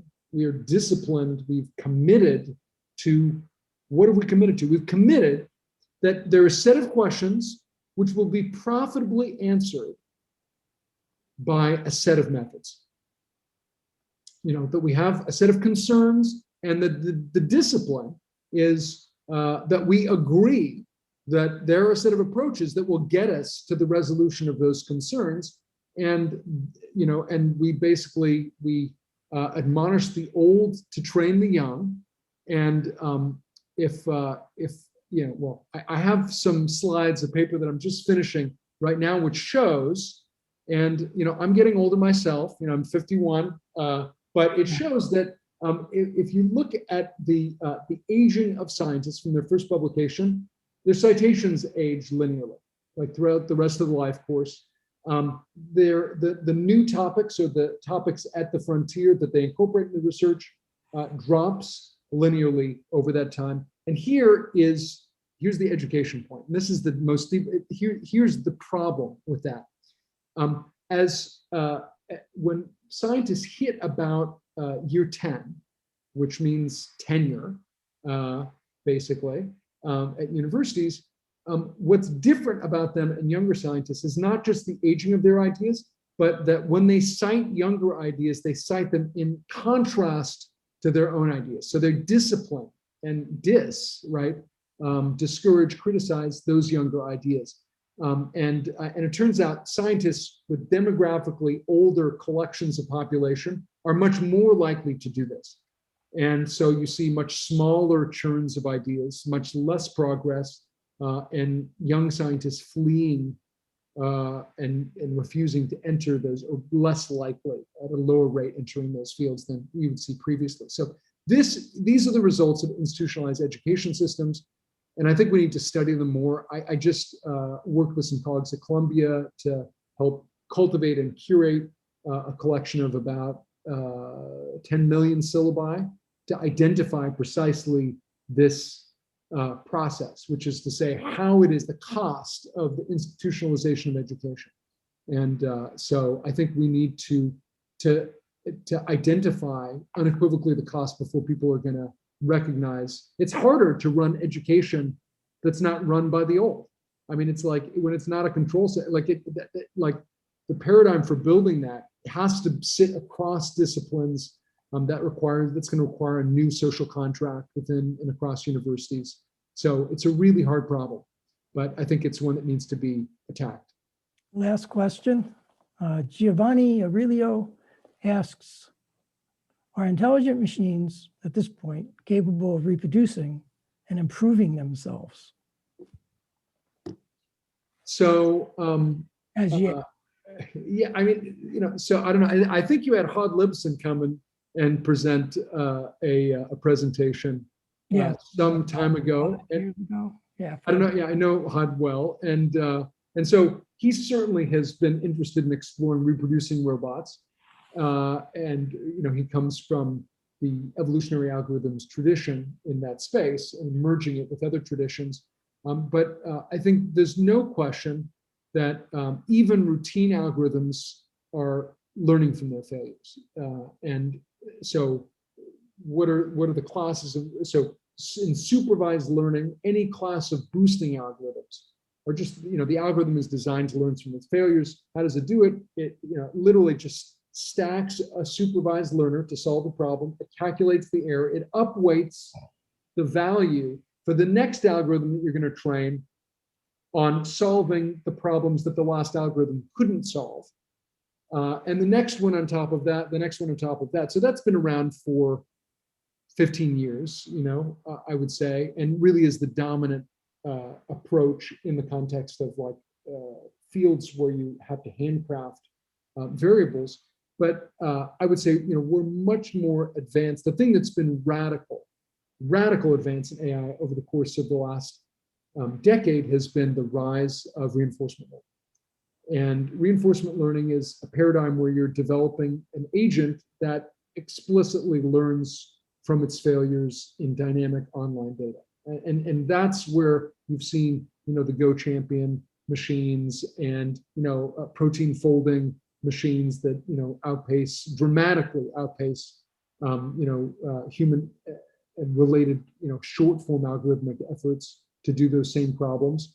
And I think, I mean, that's, and so what I'm encouraging is even within those algorithmic reinforcement learners, we need to take into account the distribution of human and organizational algorithmic agents, prediction engines, which are running around if we want to optimize and maximize the benefits that we all can achieve together, how far we can see and achieve together. So we are at a place where we're definitely creating algorithms that learn from themselves. What we're not at the place of doing, and what I hope to provoke with this talk in you, is the potential for algorithms and humans collectively to learn from each other's successes and mistakes in an ongoing partnership, in an online partnership.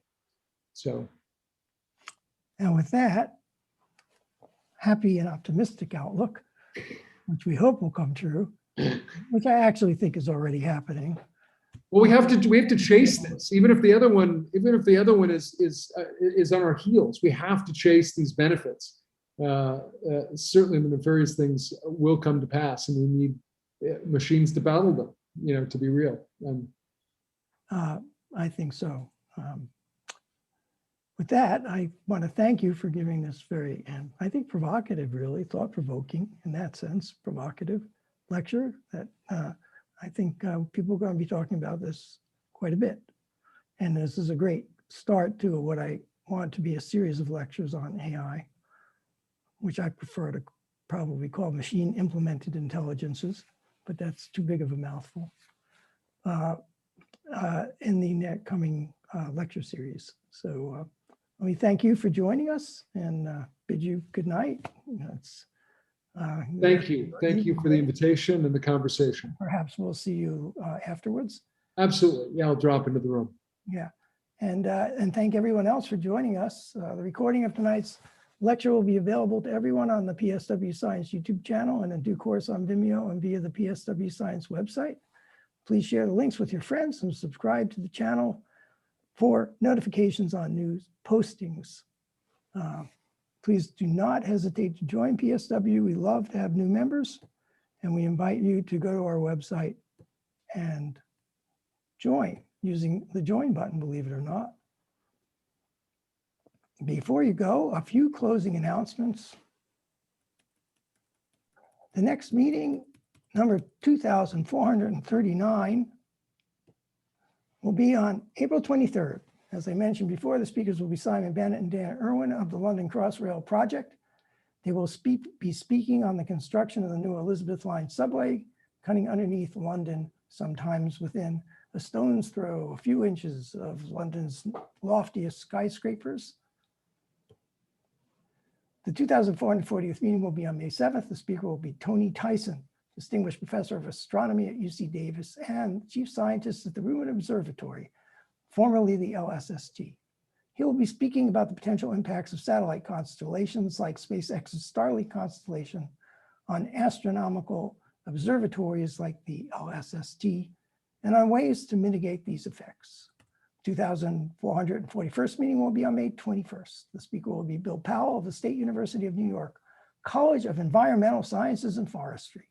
He will be speaking about the chestnut blight and approaches to bringing back a blight-resistant American chestnut tree, a tree that at one time dominated the northeastern forests and now is entirely gone. The 2442nd meeting will be on June 4th and will feature the annual Joseph Henry Lecture. The speaker will be Carlo Ravelli, Director of the Quantum Gravity Group at the Center for Theoretical Physics in Marseille, France, and also visiting research head at the Perimeter Institute in Canada. He will be speaking on quantum gravity. For those of you who haven't read his books, I highly recommend them to you. They're not only a wonderful layperson's introduction, some of these concepts in quantum gravity, but they're quite lyrical. The 2443rd meeting will be on June 18th to round out and cap the spring lecture series. The speaker will be Steve Stitch, Program Manager of NASA's Commercial Crew Program. He will be speaking on the Commercial Crew Program and U.S. manned spaceflight. Changes to the spring lecture series, should there be any, and lectures coming this fall will be posted to the PSW website. Check there often for updates. And with that, one last thing before we go. Let's please thank tonight's crew, James, Ann, Robin, and Cameo for producing tonight's event. Thank you all very much. And a little bit of a salute to PSW on its 150th year, which we'll be celebrating throughout this year until March 12th of next year, 2022. Keep posted for announcements of these upcoming celebrations. And I will now adjourn the 2438th meeting of the Society. I wish everyone a good evening. The lecture is adjourned.